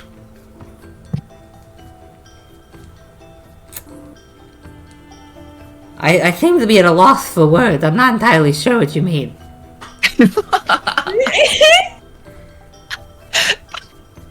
You got any like magical items that look like they could help me out?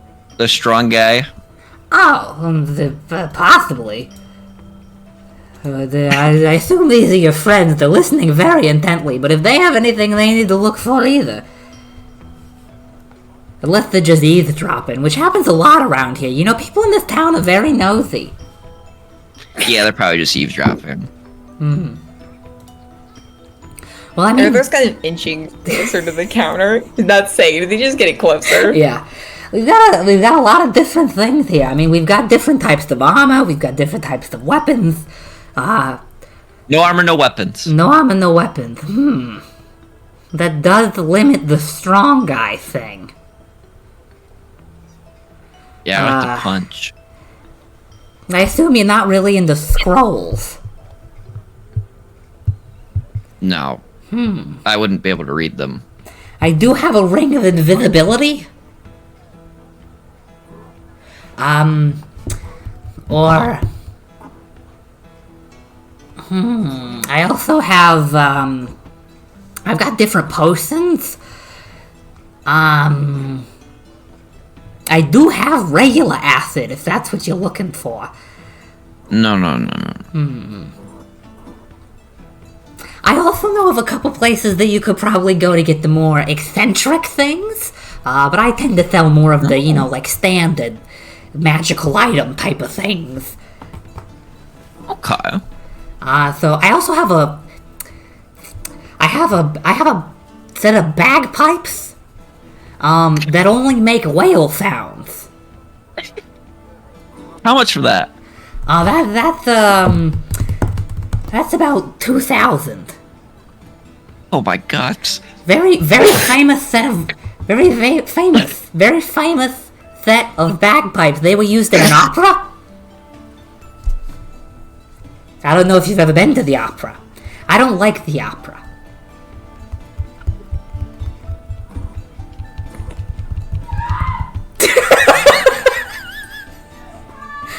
But they are very famous. Played by that What very... your name was again? Me? Yeah. I'm Grim. Ram. You know, that makes sense. The place is named after you. It is. So where are your griffins? Oh, they're at home. Oh, okay. They don't like this part of the city. And people don't really like to have them here. I don't really understand it. They're very nice. Including my wife.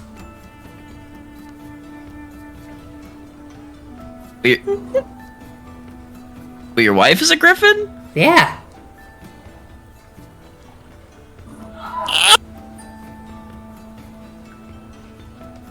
Well, good for you. She speaks very eloquently. Arethar's currently looking over at Clara just to make sure that she is also hearing this. People She keep is trying fully to just like, people keep trying to tell me that she's a druid in disguise, but I don't believe them. I don't believe them. Well, has she told you that she's a druid in disguise? No. But that's what my brother says. Sorry, I think your brother's full of it. Sorry, Clara, what were you doing? I was just saying that she's just like, he's just. I think she hears your wife, so Griffin is just like. But he kind of like turns back. Yeah, I don't know. I don't really get along with my brother. But anyway, can I help you folks with anything else? And looks over at the rest of you. I'll point you in the right direction of something, unless you're looking for those bagpipes. I'm good. You know, they're tempting. But I just don't have the money at the moment. Ah, it's unfortunate. I'll sell them one day. Somebody's gonna come in and be very happy. Probably a fan of that composer. You know the composer Fought Knuckle?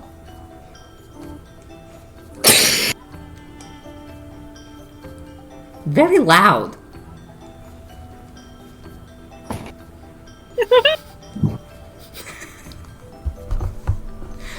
You know, I've never heard of that one before.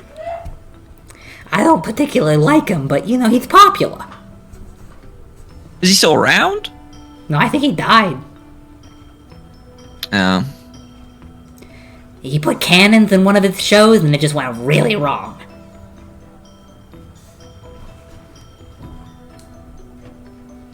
Do you enchant things yourself, or do you just sell what's in the corner there? On occasion, I do. Most of my business comes from, well, you know. But How much would a standard enchantment from you yourself personally, how much would that about get me? Would it depend on the enchantment, I assume? it would probably depend on the enchantment and how intensive it is.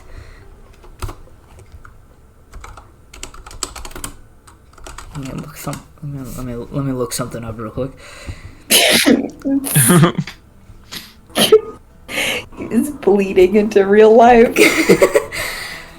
Normally, when I do enchantments, they're quite simple. Something like a enhancement of some armor or enhancement of a weapon. Those tend to cost around 1,000. The more interesting ones, different.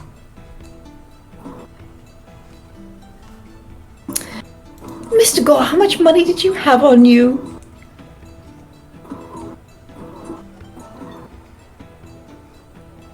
He's gonna whisper, I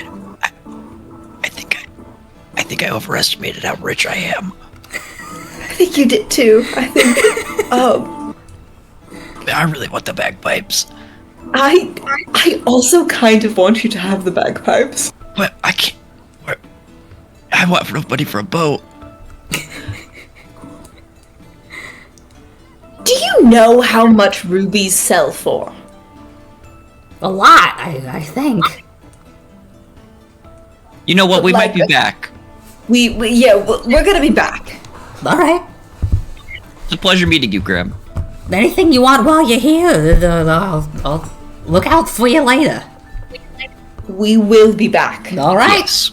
I look forward to it. And leave. As they leave, Earthheart is just like gripping Gore's shoulder.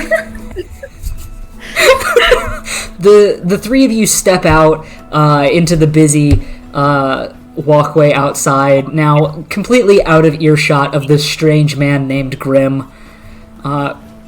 who, if he didn't sound and act like that, would be quite scary.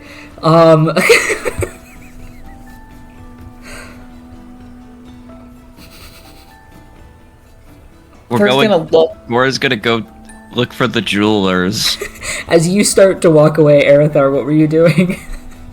Looking at Gore. Did he... A griffin? That's not like a species. That's like a... Is that an animal? That's an animal! Yeah. Yeah. I don't know, very strange, man. Next time we're in the store, Mr. Gore, you have to ask if he has children. You have to. Okay. Yeah, you do. Just to further the lore of this man. He does have other griffins. That was the thing. He said he owned some, and one of them was like one. He has a wife that's one, and so the implications of that are very frightening to me. And his brother thinks that she's a druid in disguise. His brother might be right. No, I think he fell in love with the griffin. That also might be right. He speaks very eloquently. These options are equally as possible as the other. Just continues walking, keeping an eye out for the jeweler. Oh my gosh. Clara, are you just following behind? Yeah, Yeah. she doesn't know what's going on anymore. The Is plan is there up to go. is there anything that you're looking for while out here in the bazaar at all? What time is it at this point? Is it later in the day, so it's busier, or? I'd say by this point you're getting into probably about early afternoon. It is definitely busier now. Okay. The bazaar is kind of always busy, but obviously Yeah. in the middle of the day it is, of course, the busiest. And it's also one of the denser parts of the city, so it's lots of people, lots of different types of people, lots of visitors and also locals. Which of course Yeah. you can see the difference, and especially you as you start to walk by. Every once in a while you look over and you can see what is clearly like a group of elves who have made their way down here and look just so lost and confused by the chaos of this place. One of them is quite literally clutching their pearls as you walk by. But yeah, it's definitely busier down here. Ooh, I forgot to ask you what the name of that book was. Oh, that is a good question. Sorry, Clara, continue. I think you should be on higher alert, like with more people around. Mm-hmm. It's just Now hopefully that really you... better perception. No, you're good. I was gonna say, now that you're outside, if you would give me a, I'd say a perception check with advantage, because Ooh, you've yay. been around here before, and you're obviously on high alert. What was that book called? There we go. Okay. I got another d20. Oh, hold on, reroll. That's a 9. Okay. Nope, a 10. 10. All right. Also, Gore, that book was called The Six Families. That's it. Dope. Very simple. Can I also make a perception check? Yes. Okay, cool. While you're...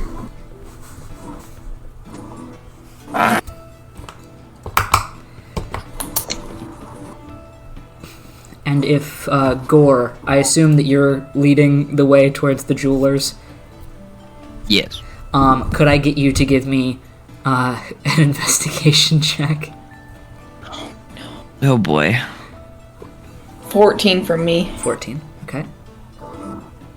It's not been a good day for Gore. That's a dirty one.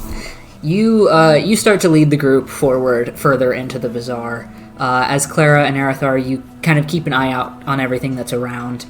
Gore, you start walking, and you start looking around, and you start looking at the signs. And as you've reached kind of the center of the bazaar, part of which is out on the water, kind of held up by these stilts, kind of almost like floating buildings, you start to look around at the signs and realize that you can't read any of these. Yeah.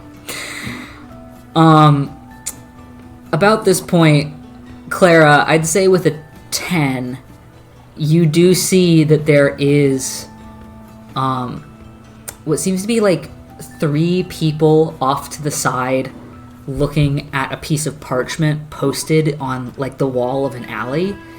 And they seem to be having like kind of like, not like an intense conversation, but they all kind of have their arms crossed and they're just kind of like talking about it and pointing at it.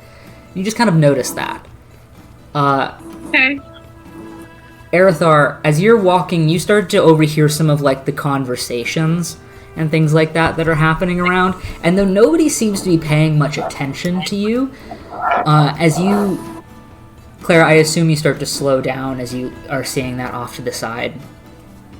Arathar, somewhere around you, you swear that you overhear somebody talking about missing clerics. You just hear the words, missing clerics.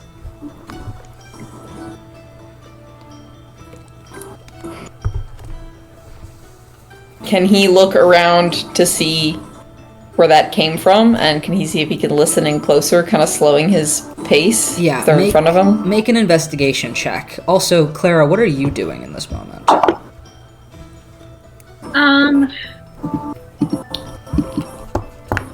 It's like she slowed down when she sees those people talking. Mm-hmm. And then a couple steps how ahead far- of you, Arathar seems to slow down as well. Okay. How close are these people to me? Kind of just like across the road. Okay. Probably, I'd say Can I probably about see like the- 10, 15 feet away from you. Can I see what they're looking at, or is it just like I kind of make it out. Does it look like the wanted poster, or? Make a, I'll say from this distance it's still a perception check. Make a perception check for me. Oh, that's a 17. No, wait, sorry. 18. I keep getting it's +2, not +1. 18. You can see from here that it is not a wanted poster. And it instead seems to be... You can't make out the exact words from this distance, but it seems to be more similar to that other flyer that had been talked about by those two people the night before. It almost looked to be like a description, and then at the bottom there were little, like, you know, like the little pieces of paper that you can tear off and take with you? It looks to be one of those. Okay. And I'd say from where you're standing, as you're kind of like looking over and trying to see it, now that you've taken a moment to stop and kind of take this in, you can see that the people who are standing around discussing it and pointing at it look disgusted.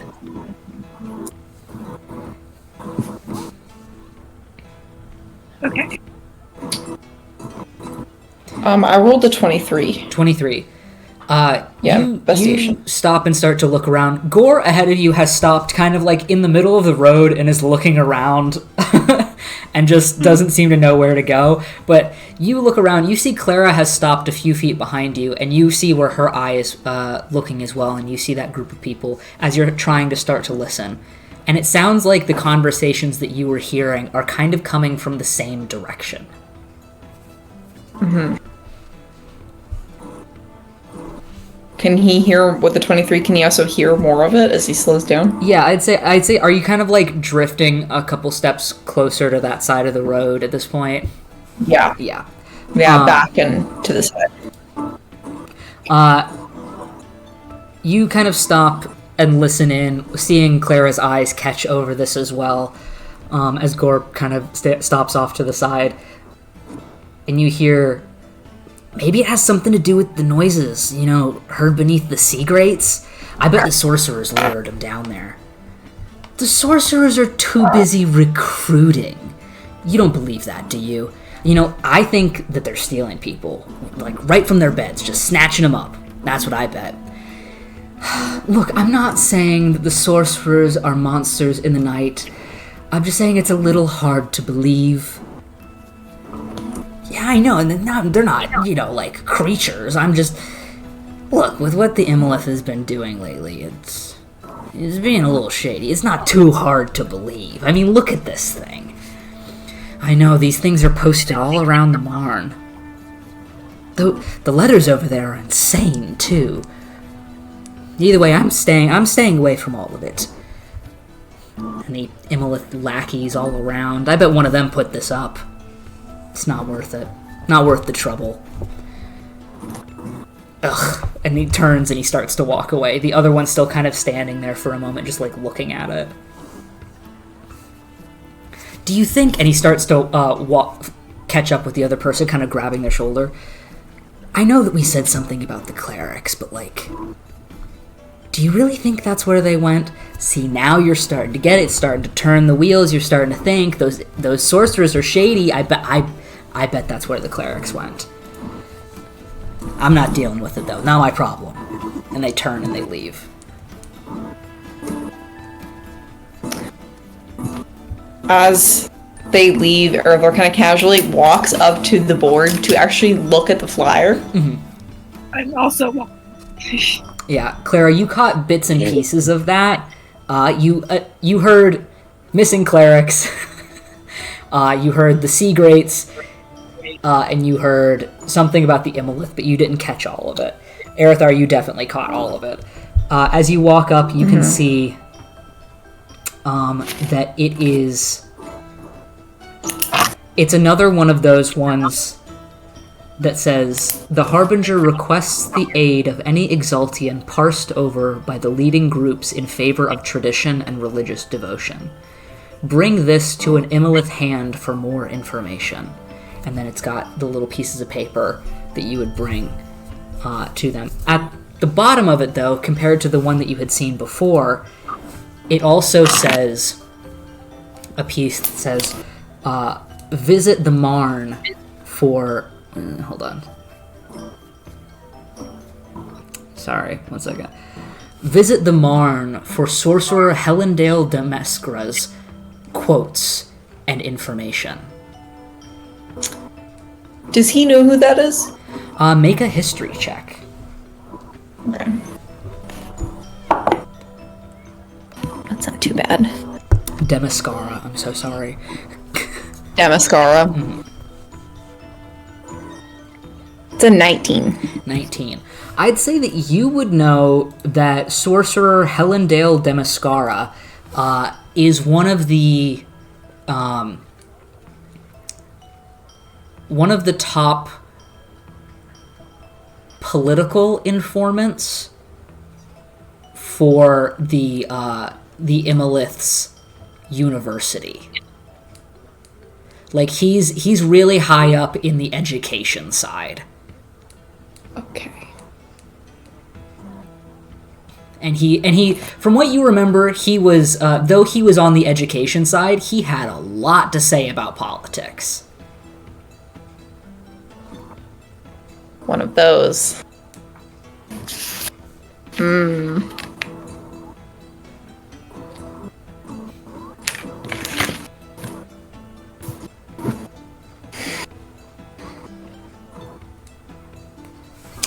Is this the only one from the Emeleth and like Diremount that's on this little posting thing here? Yeah, it's kind of just like, it looks like there used to be other posters that have like washed away, and this one is the only one that's still intact on this wall. It seems that this isn't like a real like board to post on. People have just put stuff up here, and so now this one's up here.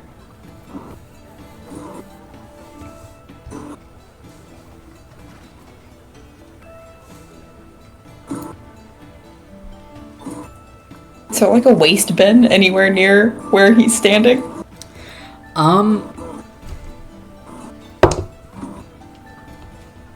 Yeah, there's one down the road.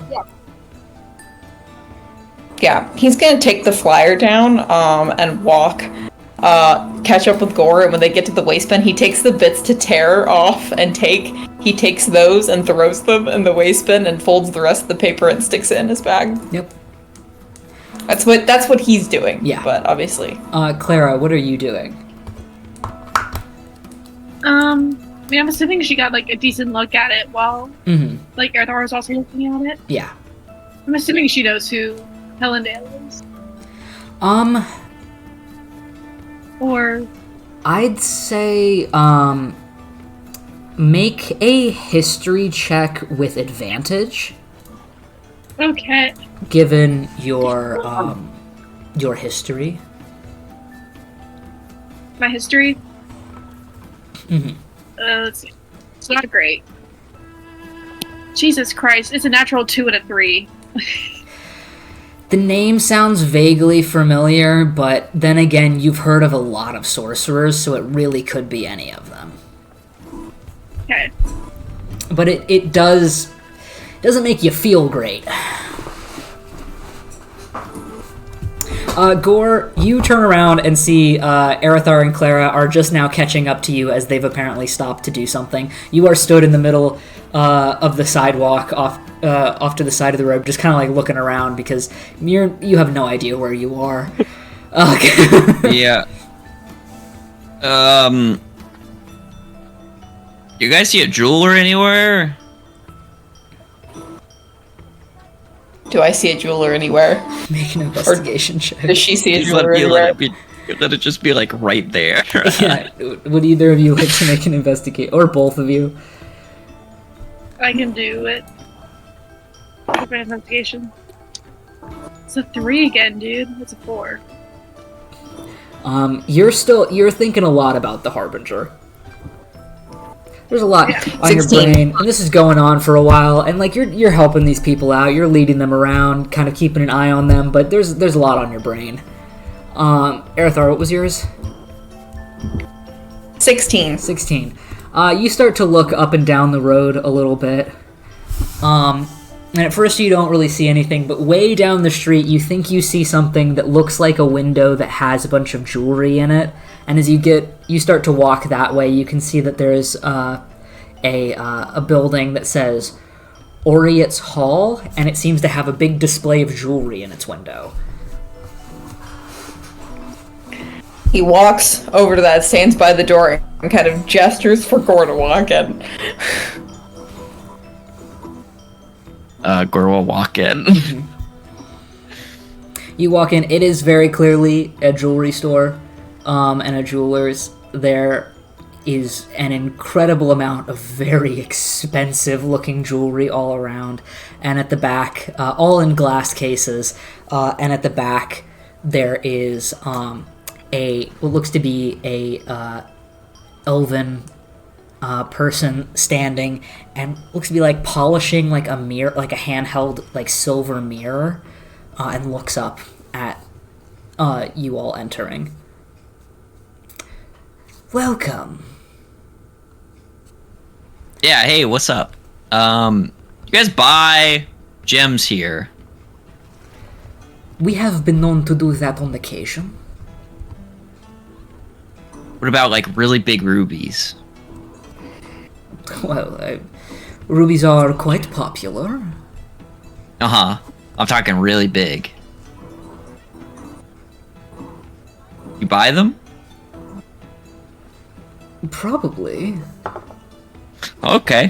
He walks towards the counter and pulls out the ruby and puts it on the counter. Holy fuck. Yeah, I know, it's quite big. Are we quite sure that it is real?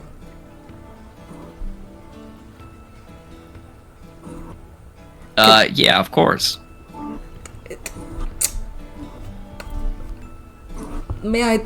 But you can always double check me on that. Yeah, good just in case. Just take a look at it. Yeah. Yeah, it's okay. Yeah. And leans down and pulls out that little like jeweler's like eye thing and sets down like a piece of cloth and sets it on it and starts to like look it over and check it over with the thing. And you see this like bead of sweat starting to form on their brow, and it starts to like roll down their temple a little bit as they're checking it over, and they check it once, twice, 3 times, 4 times, starts to set it down, starts to put the jeweler's thing away, like sweating at this point, and then pulls it back out and checks it one more time and sets it down off to the side and is like,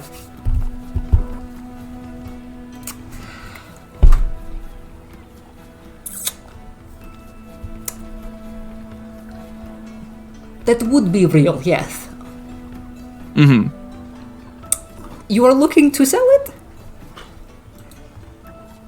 Depends on what you're paying. Well, Because I've had some pretty good offers. oh, of course. I would have to resell it, or divide it up into jewelry, because it's kind of difficult to use in its current size.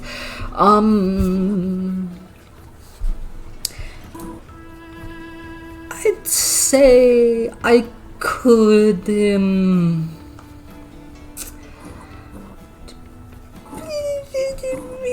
somewhere around 8,000.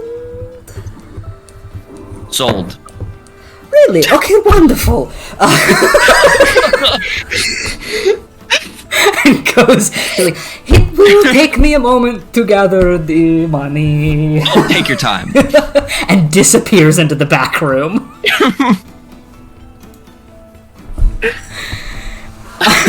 You hear like low talking in the other room happening, and then somebody in Clara and Erithar, you hear in Elvish go, "Holy shit!"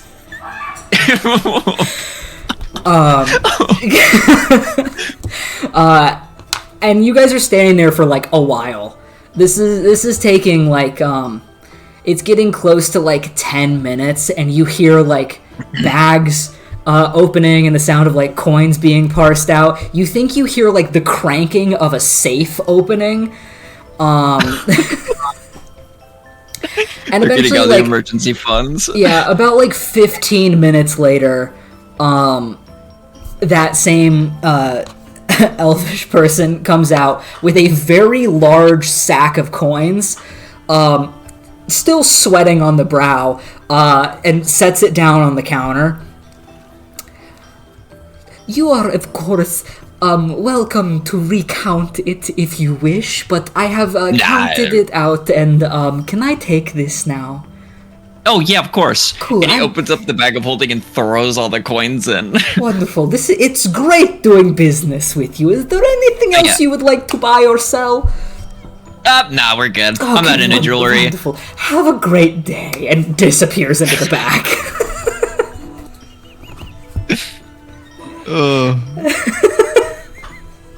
Can you get Jesus. your bagpipes, Mr. Gore? Yeah, I take it back. Now I'm rich again. Bagpipes. Let's- Shenmans. We should probably see how much the boat is first.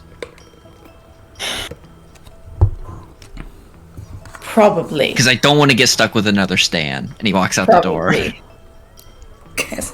I will say, I didn't want to interrupt you, Blue. As we've been kind of standing in the jewelry store, Arthur hasn't like been looking at anything or anything. He's kind of been standing there looking very contemplative. And Clara, you'd probably notice, he does look over at you every once in a while. Kind of just that like kind of not pointed, like accusatory stare, but he is staring at you very intently for like 5 seconds, and then he looks away for like a couple of minutes and looks back at you for 5 seconds, and then probably looks away again and just is in thought, but is, I assume, we're kind of walking out. He kind of looks at you again, and then looks away and follows Gore again. Just to say. Sorry. Noted. You're good. Yeah. So, you guys heading back? Where are you guys heading? That is a good question. You have you your know hat what? lined up. Has it been about an hour? I'd say so. Okay. Or we'll head back to the hat shop. Or the leather. You make your way over there, kind of remembering the way to go. Is anybody doing anything on the walk?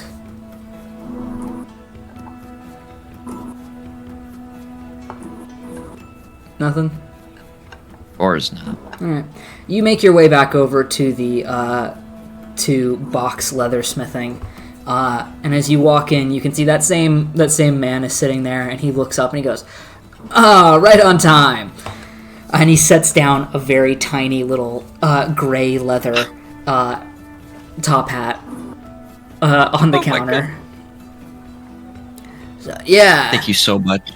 I did include a little strap. If you want, it might. I don't know how well he'll be able to open his mouth, but it is there if you need it. Sweet. Thank you. Yeah. And he's gonna take the tiny top hat. He's going to place it on Frederick. Frederick like blinks really hard when you first put it down.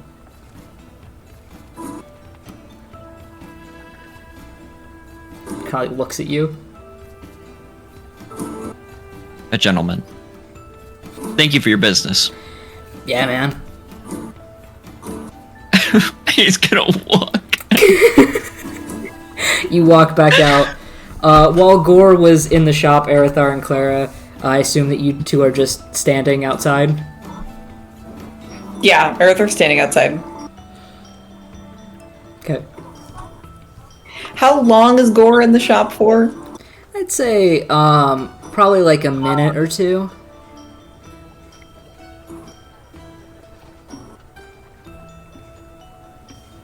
Yeah, he probably doesn't say anything.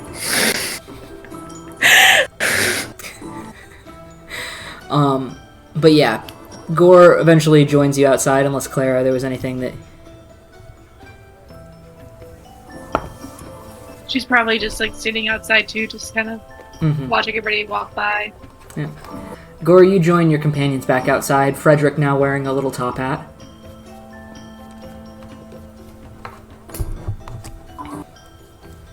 We going anywhere else? Well, I would like to return to the magic shop at a certain point. But if you wanted to look... Does looking blue, the geography of the town, looking at the boats, does that get us particularly close to where the missionaries are?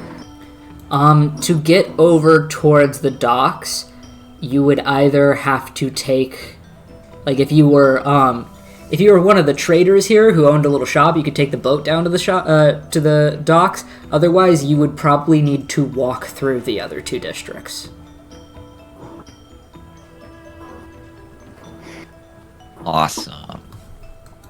I know that you want to save a lot of your funds for the boat, Mr. Gore, which is understandable. We might have to walk through the other two districts. Unless you said blue, I'm really sorry. Take a smaller boat over there. If you could get one of, like, the other way to get down to the docks is from where you are on the water with the bazaar, though it's mostly used for the small boats that are carrying the stuff to the bazaar. So you'd either have to, like, sneak on and hitch a ride, or you'd have to walk through the city. Yeah. So we want to sneak onto one of the, like, commercial boats, or, like, trading boats they have here. We have to walk through the other two districts, and I would have preferred to not do that until the very end. As 'cause much that as means we have to... as much as I love the bagpipes,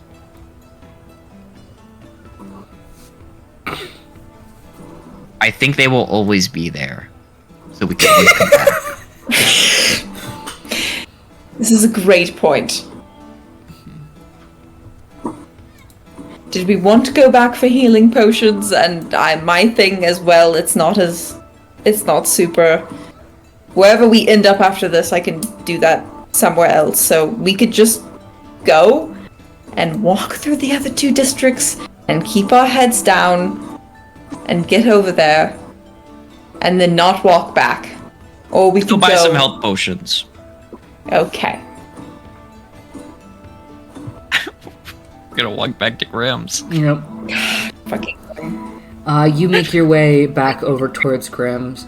It is a relatively short walk. It takes about, like, 5-8 minutes to walk over there. Clara, you're kind of just keeping an eye out in general. Everything seems to be happening, and you keep catching these bits and pieces that seem to be indicating that other things are happening outside, and you look up and you see Gore's little frog with his little top hat on. This is just... But you keep walking. Arathar seems to keep looking over at you every once in a while, and...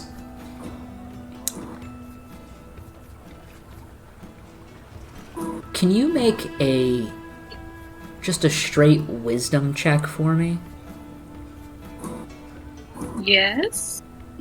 Hold on. What is my wisdom?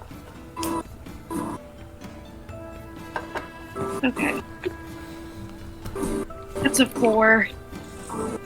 A 4? Oh man. You know, The cleric curse. I'm gonna be nice and I'm gonna say that you can have advantage on this one. Thank you. Because it is related to something specifically that you are doing. That's an 11. Okay. That's better. You are continuing to walk behind these people as they walk back over to this place where there's a guy who has horns that go directly sideways, and he talks strange, and he apparently has a wife that's a griffin that may or may not be a druid.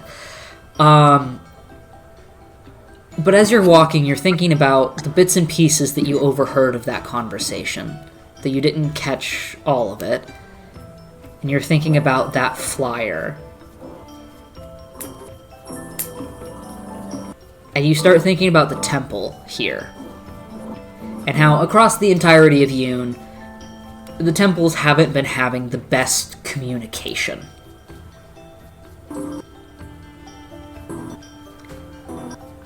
And it's been a while since you've been here.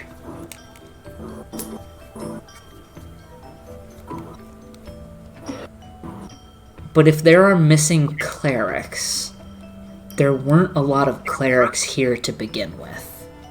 And you start to wonder if there's anyone at the temple at all.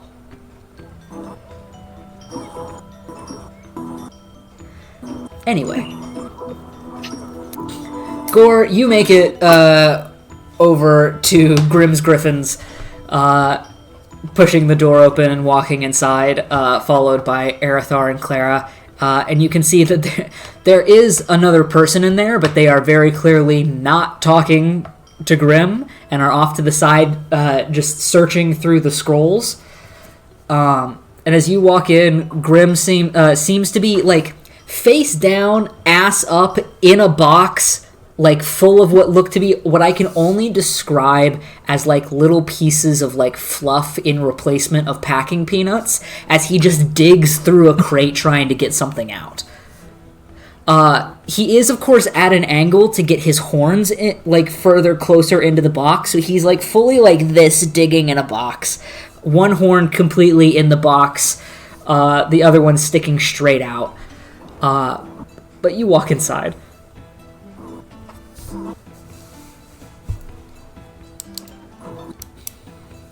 We're just gonna walk up to the counter and let him finish. Mm-hmm. After a moment, after a moment, you hear "Aha!" And he comes up out of the box, and he's holding a vase, and there's a little piece of fluff stuck to the end of his horn. Oh, welcome back! And he sets that off to the side. Hey, you got. There's some fluff there. Oh, yeah, all the way okay. on the end. Thank Yep. you. Yeah. So. Did you have healing potions? Yes, of course, over here. And he starts to walk off to the side, and he takes out the biggest ring of keys you've ever seen in your life, and he starts to flip through them.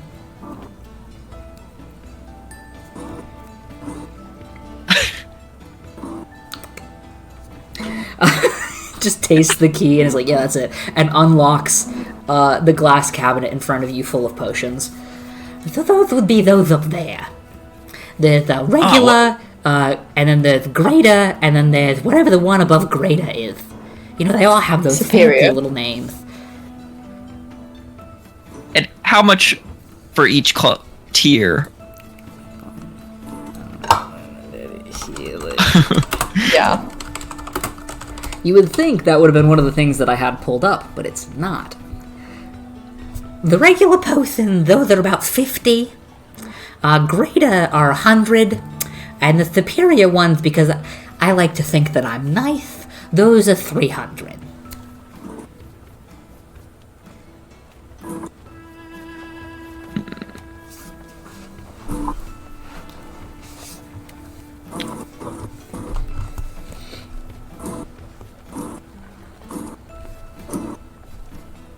Give me.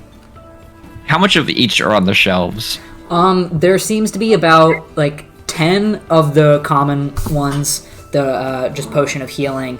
There seems to be about, 5 of the greater healing, and there are only 3 of the superior healing.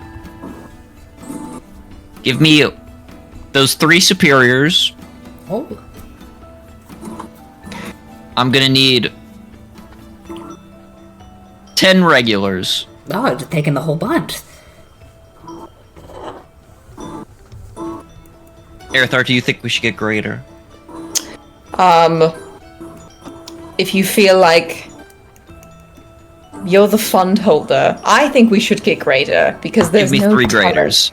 Yes. Okay, would you like them packaged up, or are you gonna put them in a bag? I'm just gonna put it in my bag of holding. All right. And he starts taking them down and handing them to you. 14. It is 1,700 gold. A measly chunk of that ruby. Okay, removed. He puts a sack of 1,700 gold on the counter. You're a very interesting person, you know that? So are you. Well, thank you. Yeah. Oh, do you have any kids, by the way? No kids. No. Are you looking to have any? For a long time I thought of myself as a lone wolf, so just me and the other griffins. But then I met my wife and she really changed my mind. But no, I don't think kids are in our future. But she's very persuasive, that one. Well, does she want kids? Not to my knowledge. Oh, okay. But we haven't really talked about it. That should be something you talk about, You never know what your next day brings. That's very true. That's very true. Well, it was a pleasure doing business with you, Grim. Of course.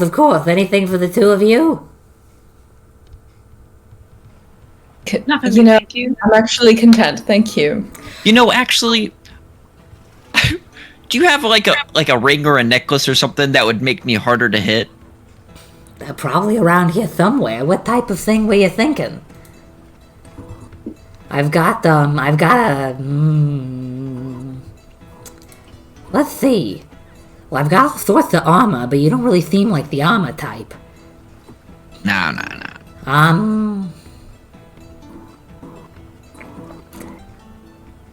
Let me look through my list. So I'd say something that might protect me.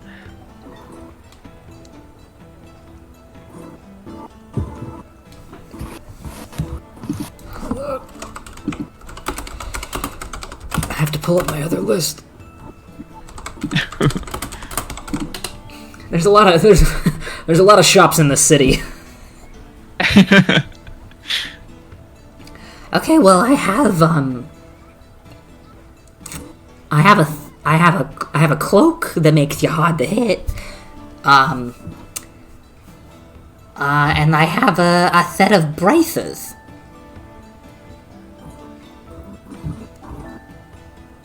That just emboldens you.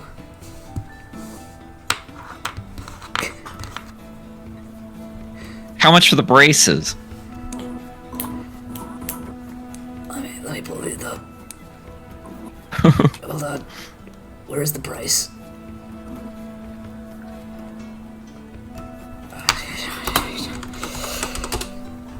I got this one. Okay.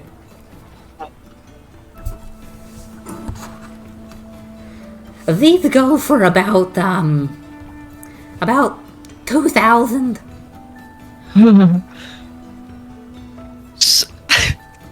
Damn, I just want to ask what they do, but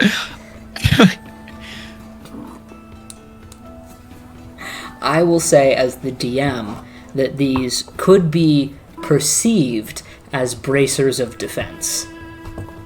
Ooh, okay. Ooh, okay.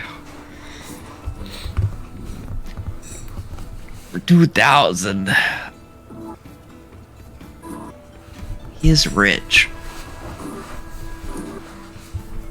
How much does he have outside of the ruby? Oh, he has in total now 12,000 gold. What the fuck? Because he had 6,000. And then...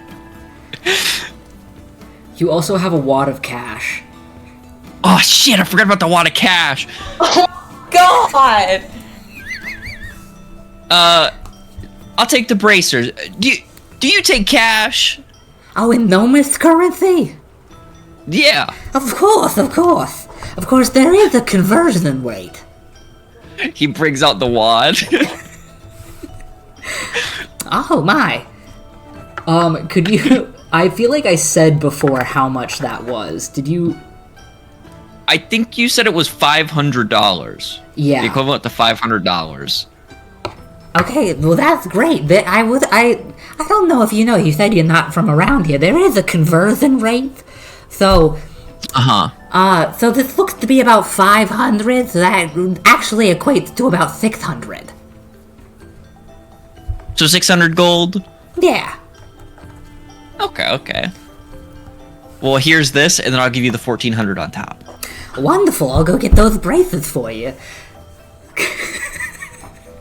So it was take away wad of cash. Goodbye, wad of cash. As you pull out just this massive stack of cash. And set it down on the ground. He goes over to a different shelf and pulls out that giant ring of keys again, jingles them around, and then gets them out and brings them over and sets them down. There are those for you. Anything else? You guys interested in anything? I will ask. I asked about the enchantment earlier. If you were to do it yourself, like an armor and like enhancement, would that take like a couple of hours, or is that like instant? It depends on what you're enchanting on. I normally only do armor and weapons enchantments. So if you have a piece of armor, depending on the enchantment, that could take, well, the armor tends to take a little bit longer, sometimes, depending on what it is. So that probably takes around 4 or 5 hours. That's fine. That's never mind. Do you have like a ring or something similar to what he got that kind of makes you? I'm very, in comparison to him, susceptible. Hold on, let me...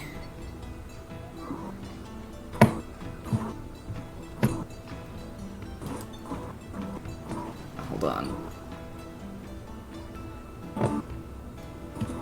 Well, I have that cloak that I was talking to him about. It doesn't provide any physical, oomph, but it is, it's made of the hide of a displacer beast. So it allows you to create an illusion that makes you harder to hit. So there is that. What color is it? Well, it's the hide of a displacer beast, so it's black. So black. All right. How much is that? Let me pull that up real quick. I think that one is Sorry, expensive. Yeah. Probably. Cloak of displacement cost, because my list doesn't get.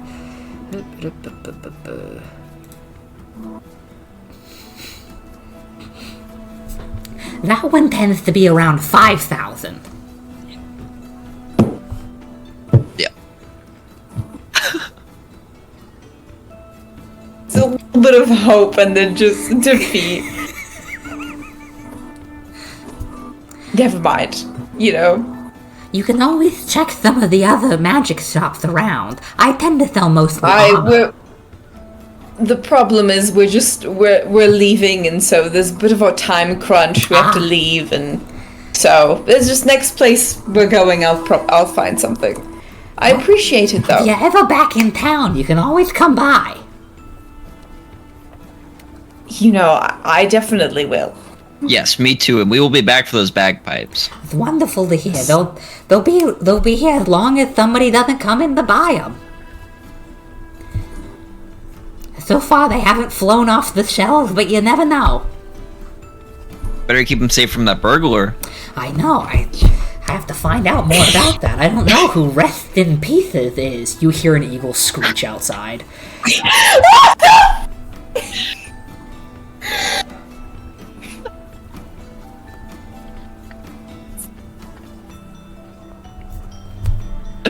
mean, you never know in this Change your city. lock.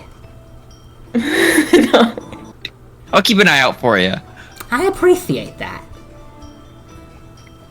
Well, we're gonna head out now. Have Yes. a wonderful day. Yep, you too.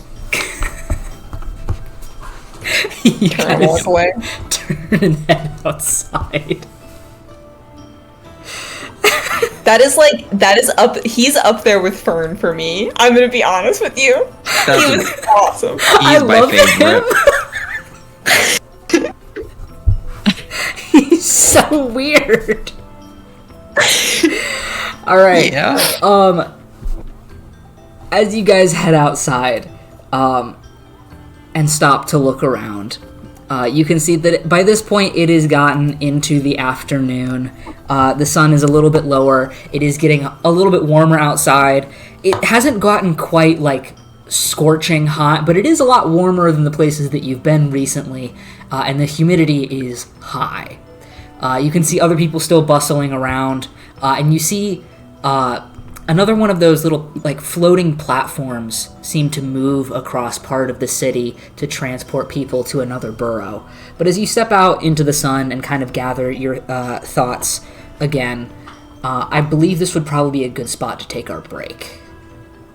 Yes. So, because I would like some water. So, we will be right back. And yeah.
There we go. Now we're back. Huzzah. So, Hello. welcome. Everybody has stepped outside, out of that strange place, and into the sun, where you can see it's getting into afternoon now, probably about a bit later into the afternoon. You can see that the sun is getting a little bit lower, but it's not quite into evening yet. You guys have made pretty good time. Luckily, the Mangrove Bazaar is pretty compact, and it's easy to navigate this part of the city as compared to a lot of the other parts of it and the different boroughs and things with this very large, sprawling city. So, what you guys up to? We're gonna head to the temples now, right? We're done shopping. Yeah, I think we're going to the temples. Yes. Okay. Stepping outside and then making your way that way. Clara, you know your way relatively well in this part of the city. If I can get my computer to load. But just for shits and giggles, if you could give me a either survival or perception check. Okay. I think it's the same. Yeah. Just while you're on your way over there. That's a 10. Okay. I am not. My dice hate me. Are you using the same set or are you using different ones? I switched on during the break. This is a new set, and it's an 8. Well, it's better This than is it's better terrible. than a 3. So Yeah, I mean, here you got with your plus double digits. Yeah. So, Okay. but anyway, you begin to lead these people through the town again. You're now making your way over to the Fair Remnanton, I believe. Are we? Yes. Yeah, the Ferric Remnanton. That's where we're going. Walking through the rest of the Mangrove Bazaar, you can see again the different pathways that go over different areas like bridges, and up further across the city you can see where the rope bridges connect seemingly like suburban areas of the city that are built within the tree line, up these gargantuan trees that loom over the forest and the jungle here. But you continue walking. Clara, you're kind of like leading the way, trying to keep an eye on these two that you've seemed to pick up along the way. Your mind's still kind of racing about everything and making your way, trying to keep on some of the safer pathways. The streets are getting slightly less busy at this moment before it will later pick up again in the evening. This kind of like random part of the afternoon, people tend to be away, and it's a little bit easier to spot people at this point. As you continue towards the historic part of the city, you can see, obviously, where the temples start to come into view, and beyond that you can see the larger buildings beyond it, a part of the Marne. You can hear even at this distance, some of the bells from the town criers over in the city square, but you continue on instead towards the temples. I'd say for Gore and Arathar, are you doing anything as you make your way over there? Any thoughts or actions? I'd like to make a perception check for people staring. Same. Right. 6. 19.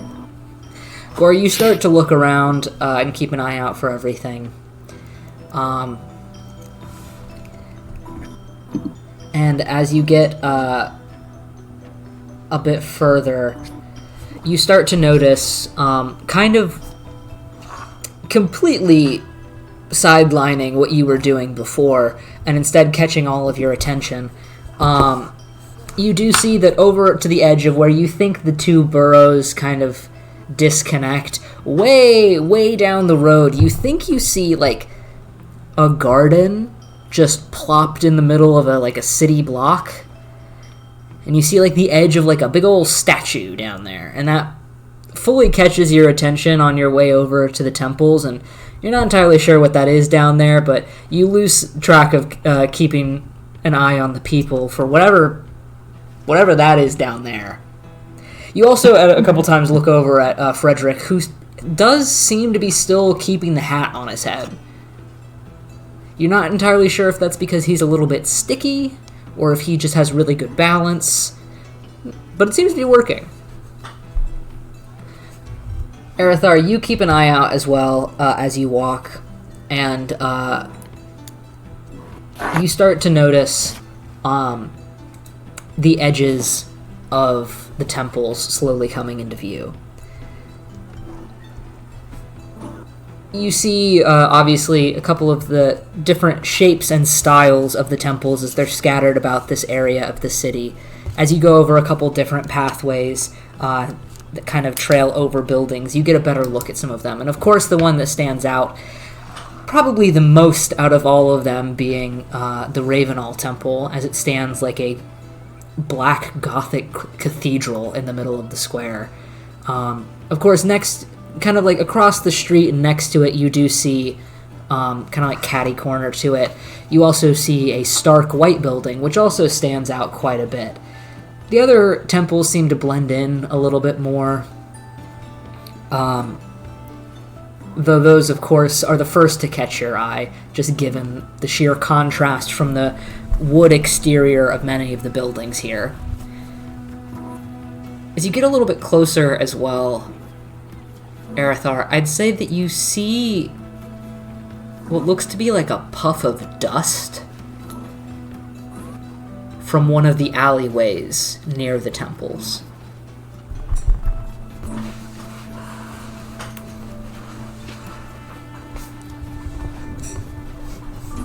Sorry, I'm writing it down. No, you're good.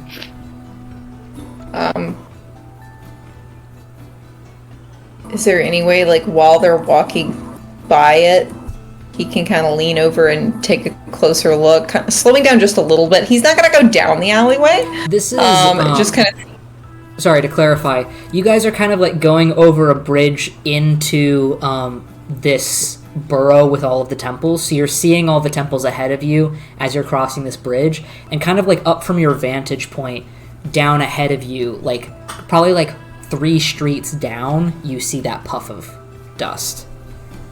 Okay, can he just kind of lean down off of like the railing or whatever to get a closer look? Yeah, make a investigation check.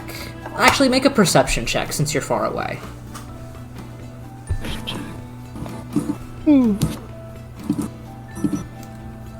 Not as good. That's a 12.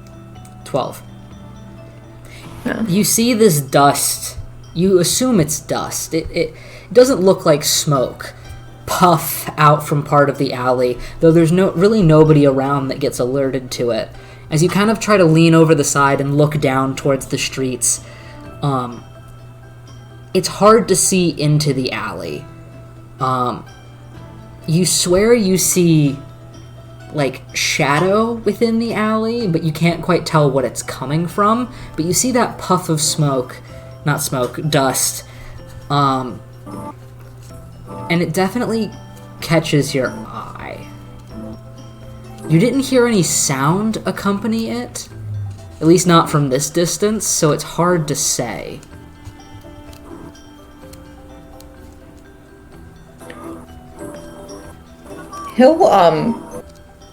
He'll note it in the back of his brain and kind of just keep moving forward. And I guess as they're walking, just sees if he sees anything like that again. Okay. Or if it is closer, like follows in any way. Yeah.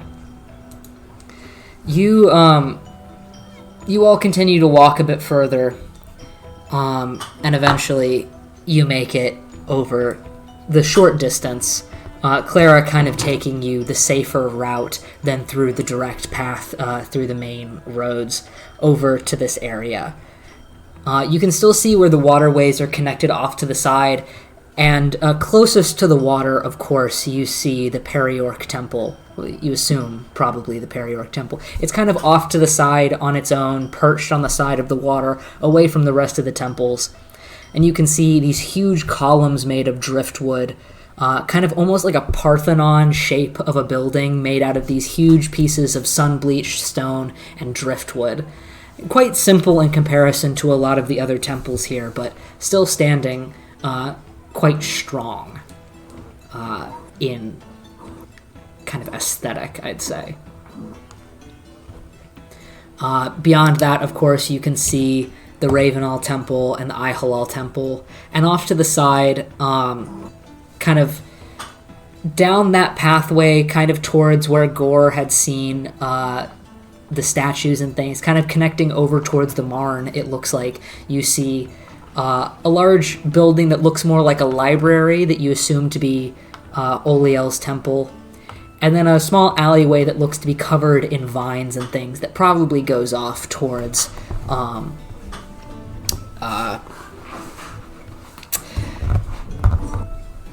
blanking on his name, Jesus Christ. The Bard one. Gier, thank you. I kept thinking of Marntel, and that's the Lawbringer. That's the wrong one, and he's not over here. Yeah. He's over in the governing part of the city.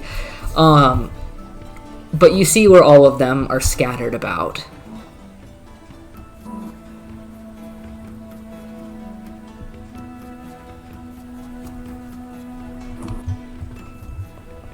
Okay.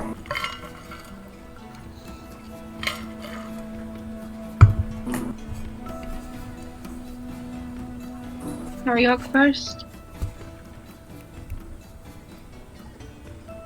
What was that? Said Periork first.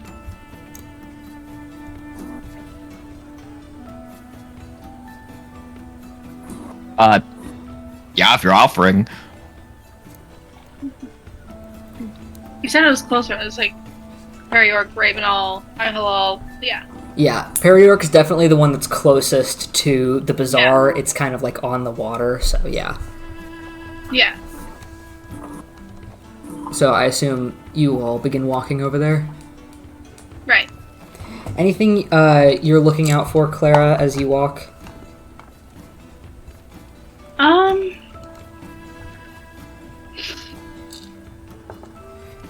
I guess anything she would like knows is unusual. Mm-hmm. She's been here so many times. Like if anything's just off.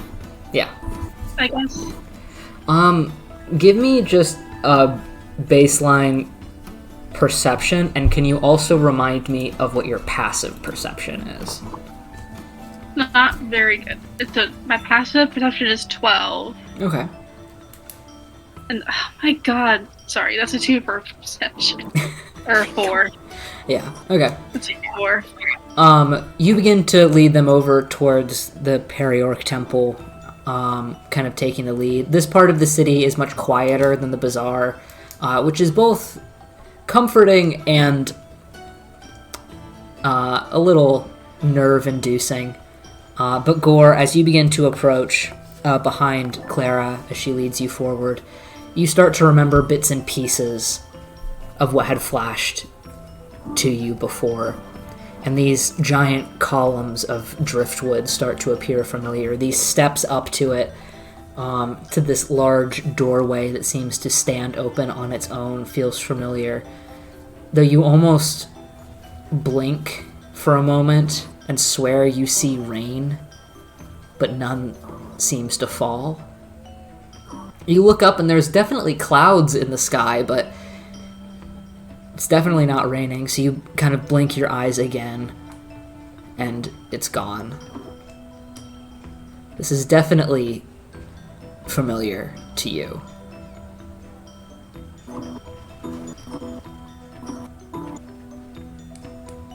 So.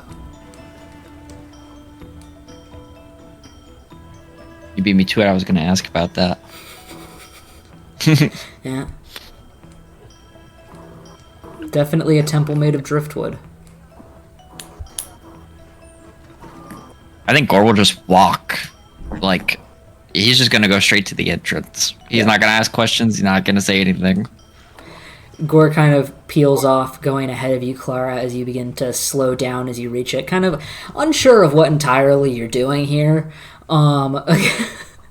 But Gore steps ahead. You kind of step up the first little set of stairs up to the front where you can see the stone and wood floor ahead of you. As you step inside... Hold on, let me scroll. Yep. As you step inside, you can see the same thing that you kind of almost expect to see. This large, simple interior, open in most of its space, though it does seem to have signs of life in it, as opposed to some of the ones that you've been to recently. The large columns of driftwood continue down the side, and there are large open windows near the ceiling that let in the sun and the air and the wind. But around, you can see that there are cushions scattered around, which feels very familiar to you. And off to the side, there are lit candles at kind of like an altar, insinuating that this place is visited. Though, as you step inside, you don't really see anyone. I'd also say one of the first things you notice as you step inside, kind of looking straight down the barrel of this building, is to the back a large alcove. Many Perioric temples are just kind of one room where people gather. But it seems to be at the back there's a large alcove that's mostly cloaked in shadow, as the candles seem to be scattered more around this main room than back there. Though you continue to look around and it doesn't seem like anybody's currently here.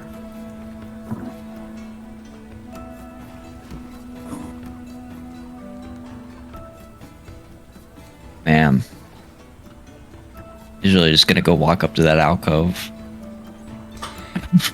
Aerithar, I assume you follow Gore in.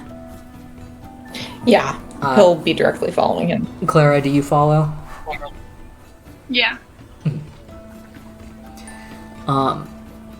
You all step inside. You see Gore kind of stall for a moment looking around, and then just make a beeline towards the back.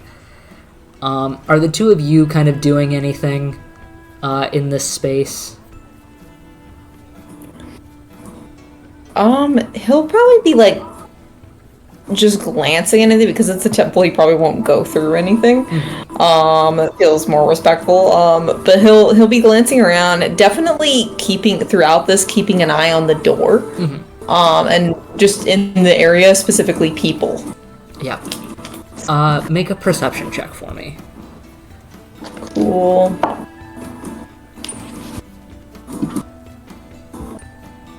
Clara, you doing It's a anything 13. in this space? I think she'll see that Aerithar is kind of watching the door, and she'll kind of focus on Gore, just like staying close to him. Just kind of checking out the space. Yeah. I'll come back to you, Aerithar. Gore, you make your way across the room. You can see where there are like a couple like simple shelves off to the side near the alcove that seem to have a couple of the things that help keep the temple in order. But as you reach the back, you can see that there's this very in scale with the building, really. This is one of the bigger temples that you've seen. Obviously, not quite as big as the one on the arches, but out of the ones that you've seen out here just regularly put about, this is definitely one of the biggest. And this alcove is quite large too. You can see that there are some carvings in the driftwood around here, and at the back there is a huge stone door, you assume? It's got a relief carving on it of a storm scene with lightning bolts down the door, but it's the shape of a door. And it's got one of those, like, circles carved into it that's almost, like, can be used as, like, a door handle. Though, the longer you look at this door, the more set in it looks. Could you actually give me either I'd say I'll say nature, survival, or investigation. I'll let it be any of those. I'll take three. survival. Yeah, okay. I was thinking one of those might be preferred. Is the best roll all night. That is an 18. 18. This looks like stone doors that you've seen before back on the arches. These incredibly heavy, incredibly ornate, sun-bleached stone that have been whipped by the wind 1,000 times type shit. And this door looks old as fuck. And it looks like it hasn't been opened in just as long. Though the rest of the temple seems to be still in use, this alcove back here looks relatively untouched from however long ago it's from.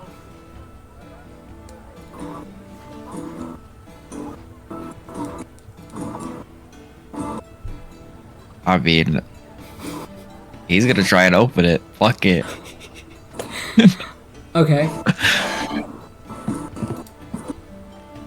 Hold on. Let me... Oh my god, my computer. Please load.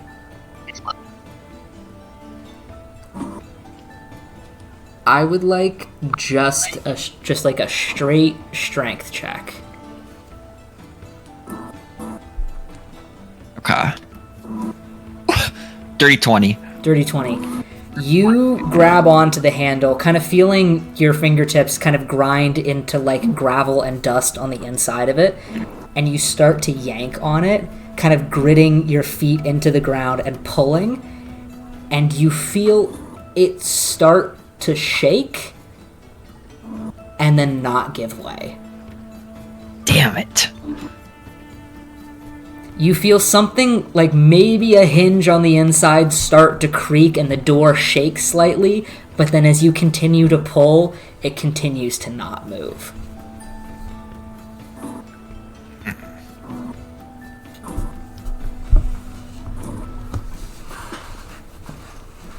Have I ever heard about what might be in those doors?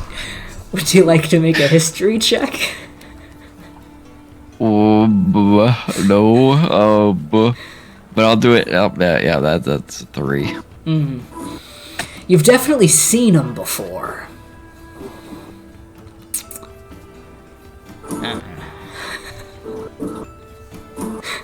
Yeah.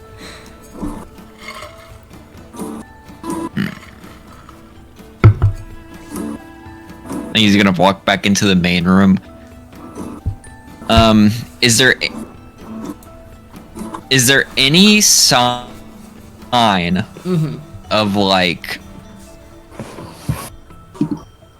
I don't know what it would be, but any sign that Odette has been here?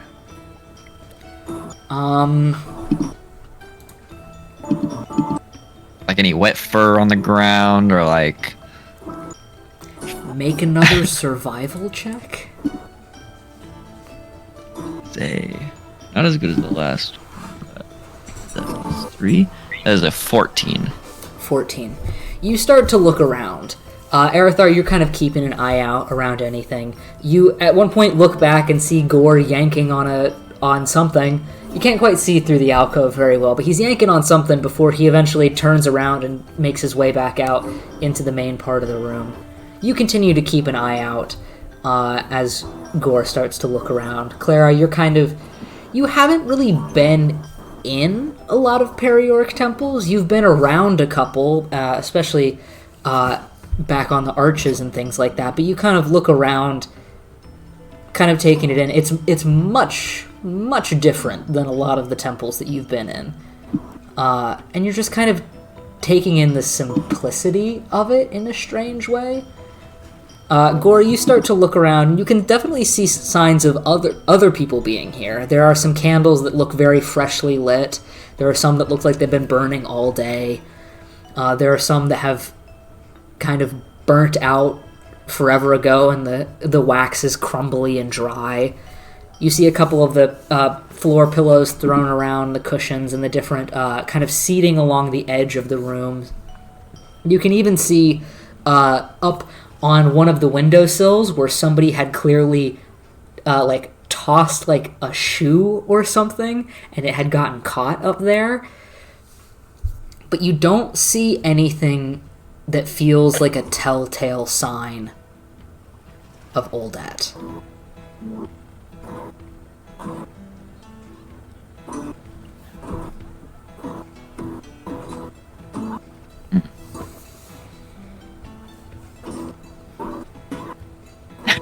He's gonna walk over to Clara. You're pretty strong, right? Sort of. Come help me with this. He's gonna walk back over to the door.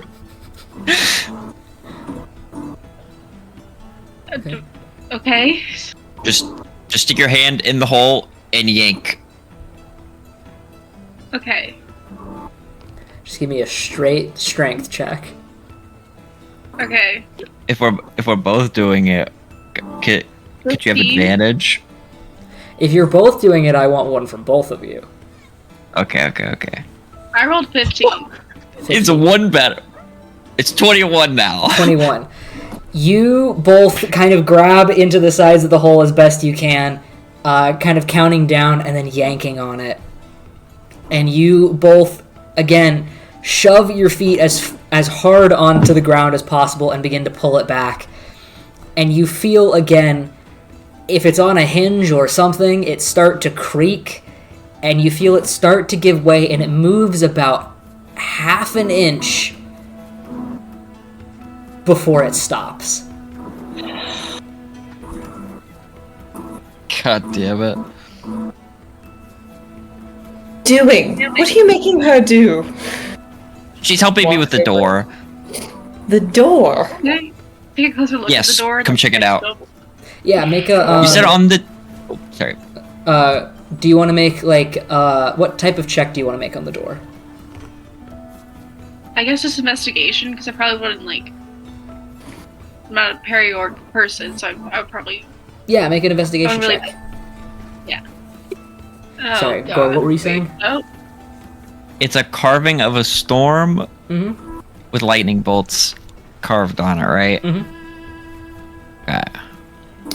Looking at the door, can he make a religion check? Yeah, make a religion check. Cool. Or he's gonna that's a zap 10. it. That's a 10 for my investigation. 10 for your investigation. You take a look over Yeah. it. It's a very sturdy door. Just from the little bit that you guys pulled on it, getting it to move about half an inch, you kind of saw the edge of the door a little bit, and it seemed to be a very thick door, too. You're taking a look over it, and you don't really see anything that stands out as, a lock or anything. It has this engraving on it, this kind of, relief, carved into it, with a little bit of, filigree around the edge of it, but most of it looks almost pockmarked by the wind and by, sand, as if this door had once been outside at some point. But it doesn't look like there's anything stopping it moving. So it's really strange to you. Arathar, you made a religion check on this? Yep. 27. 27. Anything in particular you're looking for? The image across the door, see if it rings any bells whatsoever, see if maybe it's a clue as to how to open it, that kind of shenanigans. You look across it, and you can see, obviously, the sculpture of it, an incredibly large storm clouds all across the top. You think you see what looks to be maybe the symbol of a moon through the clouds, and wind down across it, kind of swirling around these lightning bolts that trail all the way to the bottom of the door. It's very obviously imagery of Periork and things like that. You do see kind of mixed in with it the symbol of Periork, which of course includes many of the images already on here. But the pieces of it that kind of like stick out to you are the moon and the wind and the lightning. But in all honesty, there's not really any there's not any depictions of a scene. It's just a storm. So yeah, I guess the only things that would really stand out to you would be the moon, the lightning, and the wind. He'll then make an investigation check. Kind of look over the door for anything that could be a lock. Okay. Or whatever. I forgot, sorry, if you did Bailey stuff. You did. Mm-hmm. Okay, cool. Sorry. Yeah, go ahead and make an investigation check, and while that happens, Gore, are you doing something? Yeah, he's gonna zap it. Okay. He's gonna light up his hand with lightning and try and open it. Aerithar, as you kind of like take a step back for a second, having like really closely looked it over and kind of like thinking for a second, Clara, you've also kind of taken a step back, kind of like scratching your head a little bit at it. And before you start to lean in again, Aerithar, Gore kind of like pushes past you, palm suddenly lighting up with lightning as he goes to grab at the handle again and give it a yank. Give me a strength check. God damn it. I was hoping I was gonna make it. It's another 21. You yank with all your might, the lightning scattering across the frame of the door, kind of sinking into the pockmarks at different places. The door does seem to like absorb the energy, but you yank on the door and get it to move just like a couple centimeters again before it just stops. But the doors did seem to like absorb it. Yeah, it like the lightning would like scatter across the front of it and then just kind of sink into the door.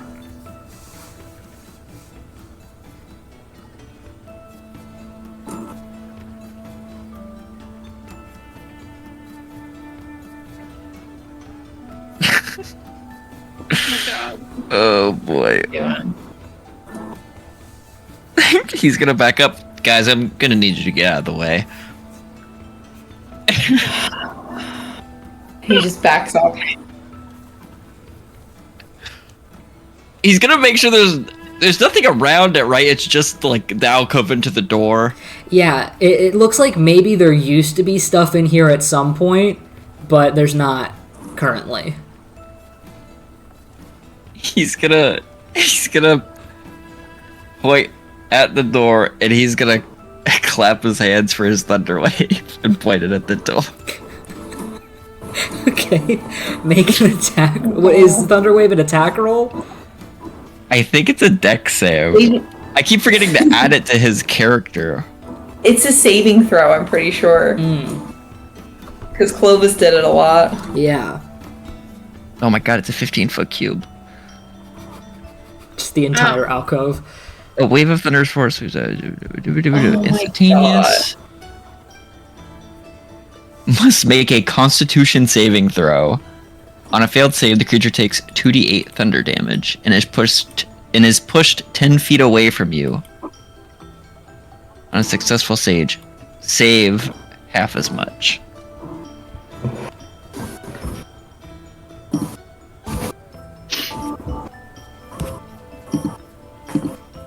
Okay, well.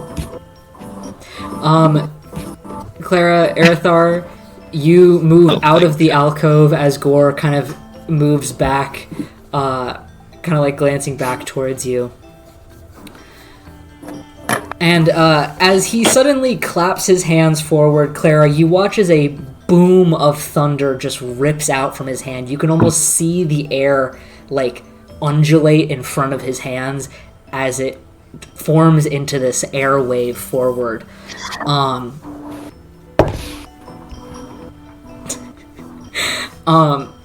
As it rips out and suddenly cracks against the inside of the alcove, you swear you see something out of the corner of your eye. Oh god.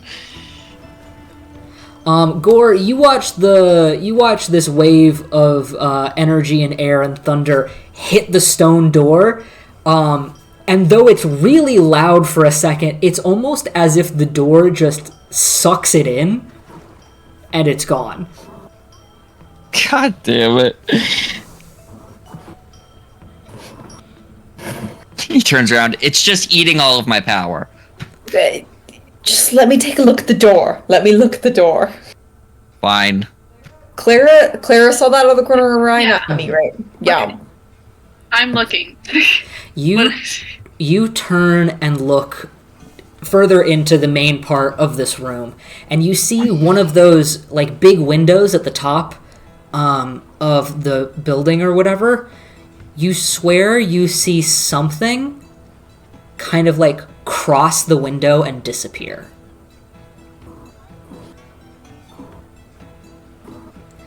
Like for a moment it cut through like the sun coming through the window and it cast a bit of shadow and then it was gone. Okay.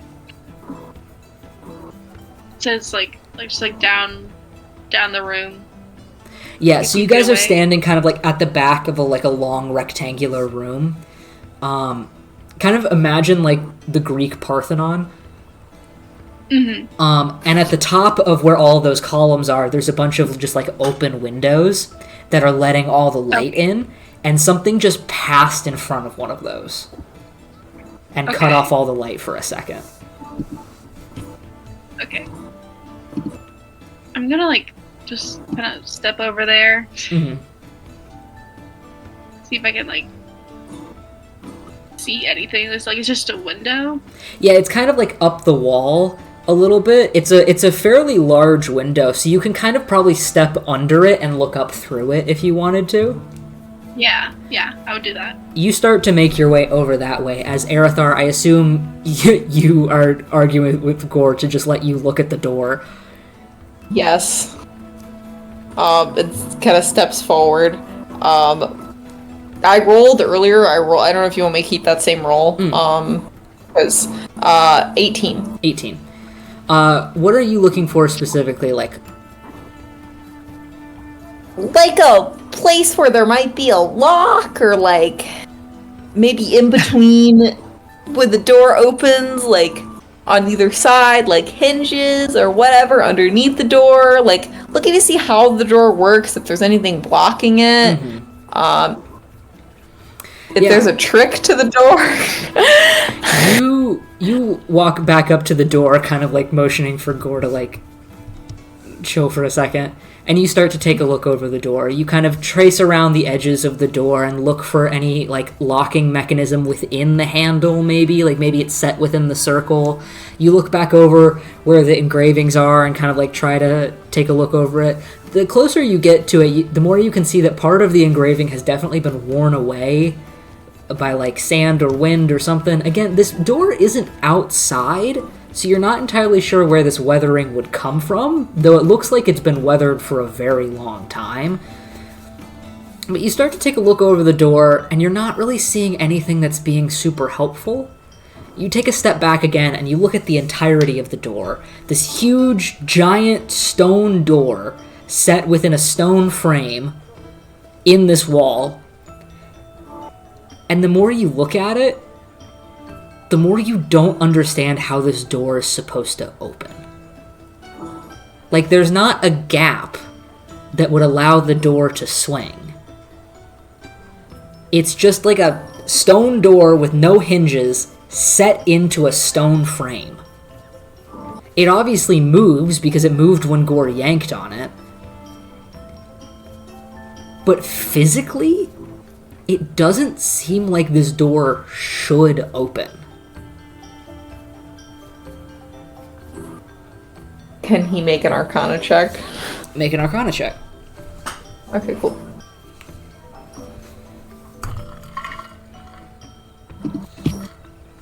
Oh, gonna be. That is. It's a 9. 9.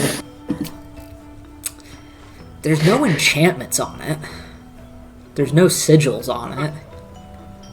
You would assume something like this would be magical, but you're not really seeing anything. Well, physically, Mr. Gore, this door should not have opened. Because there's nothing, there's no opening, I don't see any hinges. And it's not, you'd think it would be enchanted. I don't see any sigils or, there's just no enchantments. I don't really know. I don't know. Well, it obviously opens because we moved it a little bit. It obviously does. It's just I'm confused because You think it lifts up? Physically, it might. It might. That's something. Are you going to try to lift it up? God, he's just gonna walk over there and try and lift it up. So, Steps out of the way. for my reference, by lift it up, do you mean put your hand in the door and then just... Yeah. Yeah, okay. Give me a strength check. 18. 18. You put your hand in the door and you just... just really put your shoulder into it. And it does not move at all. Yeah. Yeah, it doesn't lift up. Clara, With a shot? you stand beneath this open window. The shape of a window, obviously, though with Periorg temples, as it seems to be, there is no glass in any of the windows. They're just open into the outside. And as you stand underneath it, you watch a little bit of, like, dust or something fall from the window. And the wind blows outside, and you can hear it kind of trail against the driftwood. And for a moment, you get kind of a whiff of the wind as it swirls inside this building. And you are suddenly met with the very familiar scent of ash. And you start to wonder if this dust that's falling isn't really dust at all. And that terror starts to sink in of something outside might be burning.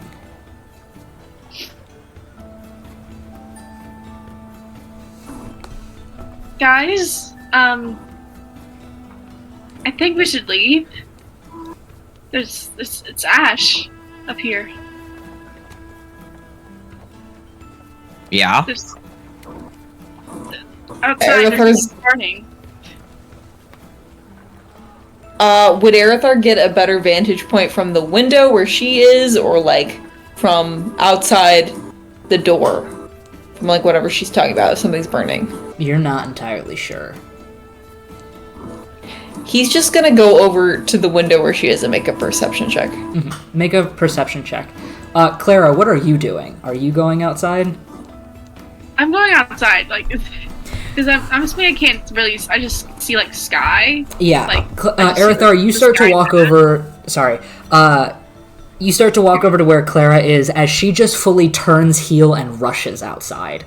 You walk up to the window that's kind of like up at the top of the building, and through it you see a little bit of the skyline beyond the building, and you watch a little piece of that dust fall. And as it lands on the ground next to you, it's definitely quite white. Yeah, he's gonna turn and follow her outside.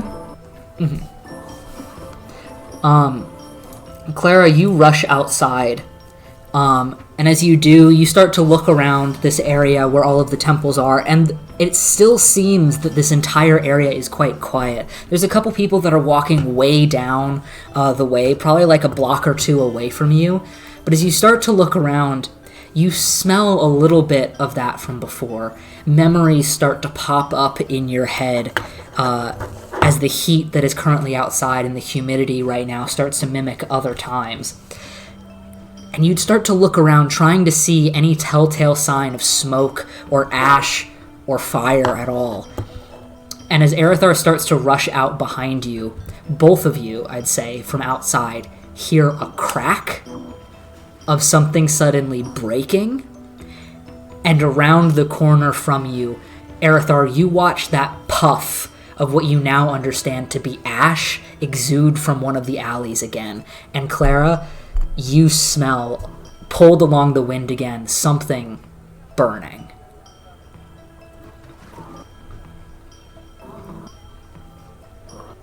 I would say also Gore is outside by this point. Yeah, Gore, you rush outside just as both of them are whipping their heads around towards this sound and this visual. What are the two of you doing? I'm going like towards where the ash and like the smell is coming from. Like I'm just. You start to rush down towards where that alleyway is. Erithar? To ask a question for Clara, is she like, does she seem like she's like kind of panicked and is just kind of running on like impulsivity, like this is like and like urgency, I guess, not from a place more of that? Would you say that... Yeah, Bailey. Oh, sorry. I thought you were talking to Blue. Yeah. She's panicking. Like. Yeah. He's probably not gonna say anything. He's probably just gonna follow her. Mm-hmm. Where she's going. Gore, you start to rush after them, I assume? Yeah. Could I get... His hand on his head. Just like, god damn it, okay. Erithar, from you, could I get a perception check? Sure thing, boss. And from Clara, I would love 2 different checks, if possible. Sure. I would love an investigation check. Okay. And I would love a wisdom saving throw. Ooh, okay. Yummy. Does it matter which one I roll first, or? Nah, either one. Okay.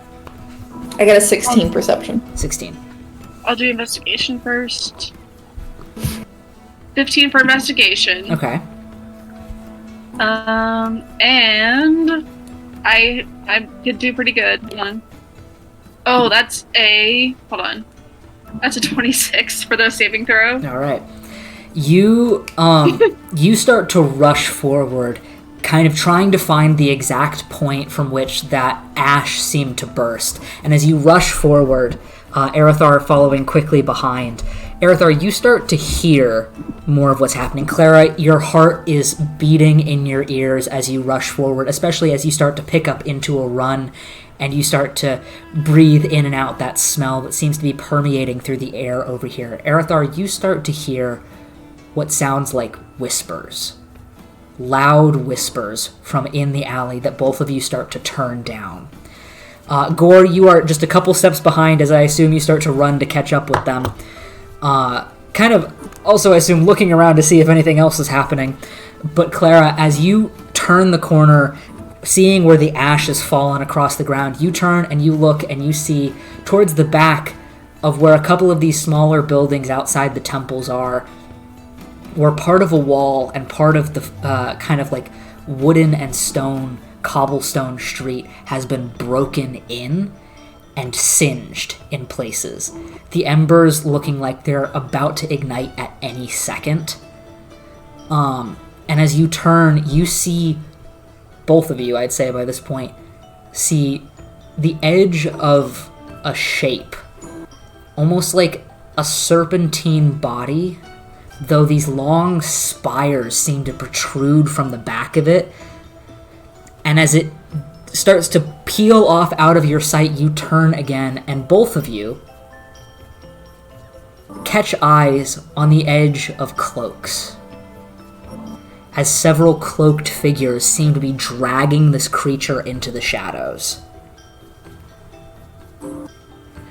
Gore, by this point, you have made it up with them, and as the three of you kind of turn into this alley, Clara rushing forward on adrenaline, you look and watch as several people start to turn to look back towards you as they pull this creature forward, and another person raises up from behind, you can't really see their face, raises up, holding this creature back as you see its like tail or something slither across the stone, and somebody holds up this strange metal shape, and the air around them starts to swirl, and then all of them disappear.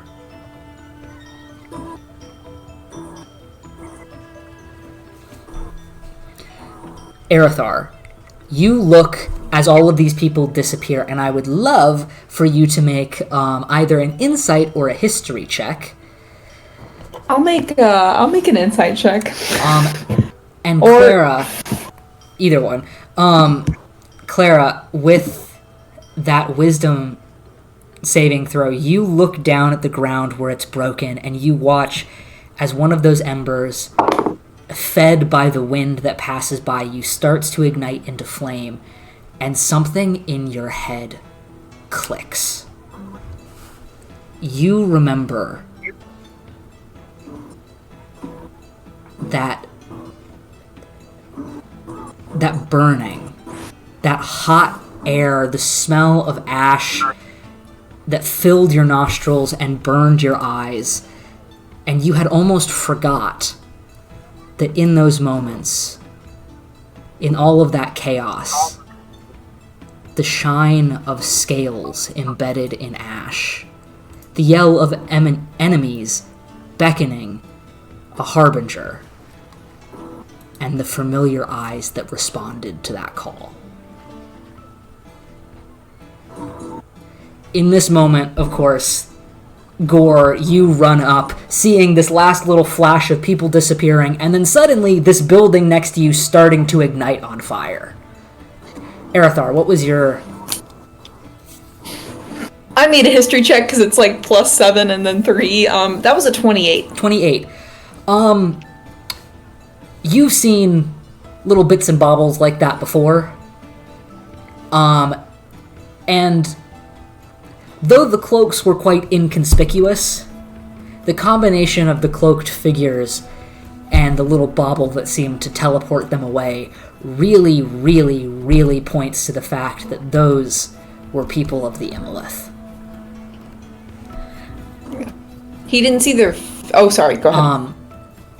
And I'd say with that bauble in particular, you know that those aren't just given to anybody. Those are very expensive, and those are only given to specific teams that have a specific purpose. One that's definitely signed off on by important people. So I'll give you that little bit of information. Okay. He didn't see their faces, did he? Would you like to make a retroactive perception check? If that is okay. Yes. Because everything was happening fairly quickly.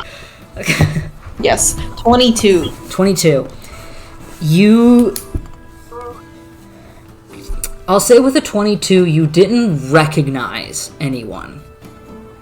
From your personal memory. Though I will say with a 22, you definitely did see several ear points of elves. And let's see, with a 22, you'd probably also get the fact that one of them had some sort of tattoo around their wrist that kind of trailed up underneath their sleeve. You can remember what it looked like, though you don't think you've ever seen it before, but if you saw it again, you would definitely be able to recognize it. Okay. In this moment, Gore, what are you doing?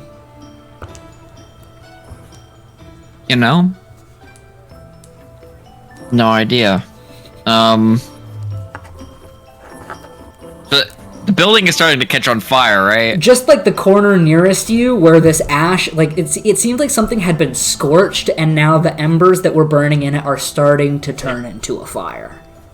Okay, he's gonna go start stomping out the embers. Okay. And take out any form of cloth in his bag of holding and beating it on it. Yeah. And You immediately go over there and start to put the flames out any way that you can, feeling inside for one of like Erithar's like old ripped up shirts and just like potting it out because it's not a shirt anymore; it's just ripped to shreds.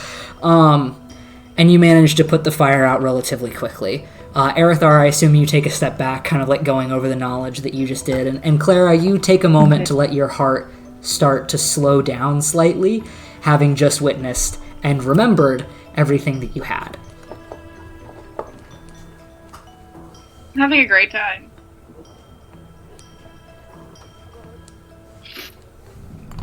So, I'm writing this down, sorry. no, you're good.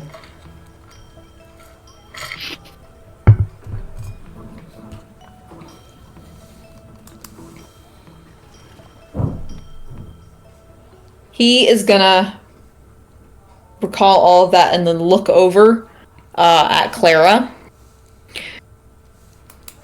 I do not know if you intend on lingering after the business that you have to attend to at your temple, but I would not recommend it. After what has just happened here, and also what I presume you heard earlier as well. I'm sure it would be a shame for you if you were one of the clerics to go missing.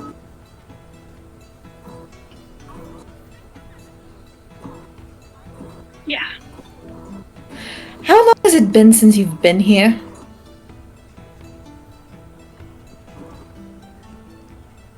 I can't remember. It was only like it's only been like a couple of years, right? Yeah, it's been probably maybe a year.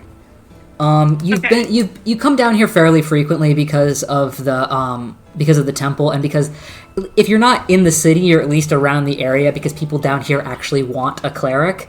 So it's probably been maybe a year, maybe a little bit less. Okay, thank you. I totally blanked. Yeah, no, you're good. Maybe a year ago?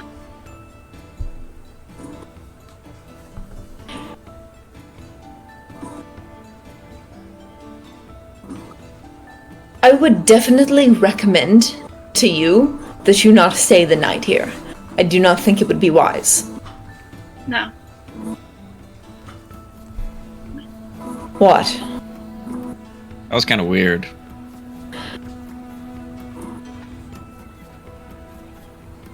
In relation to us, Mr. Gore, the figures, he's actually gonna start slowly walking away from where they are.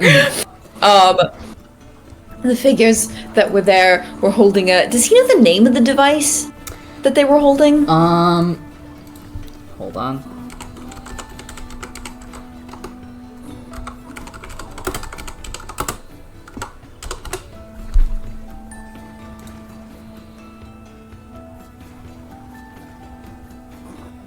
Sorry. It's okay.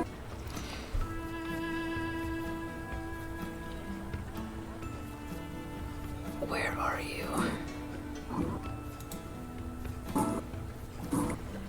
I believe...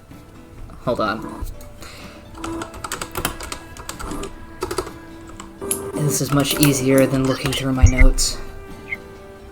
Good.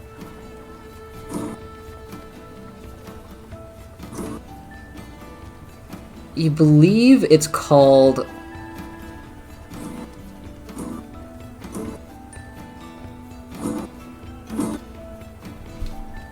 It's called a jump device.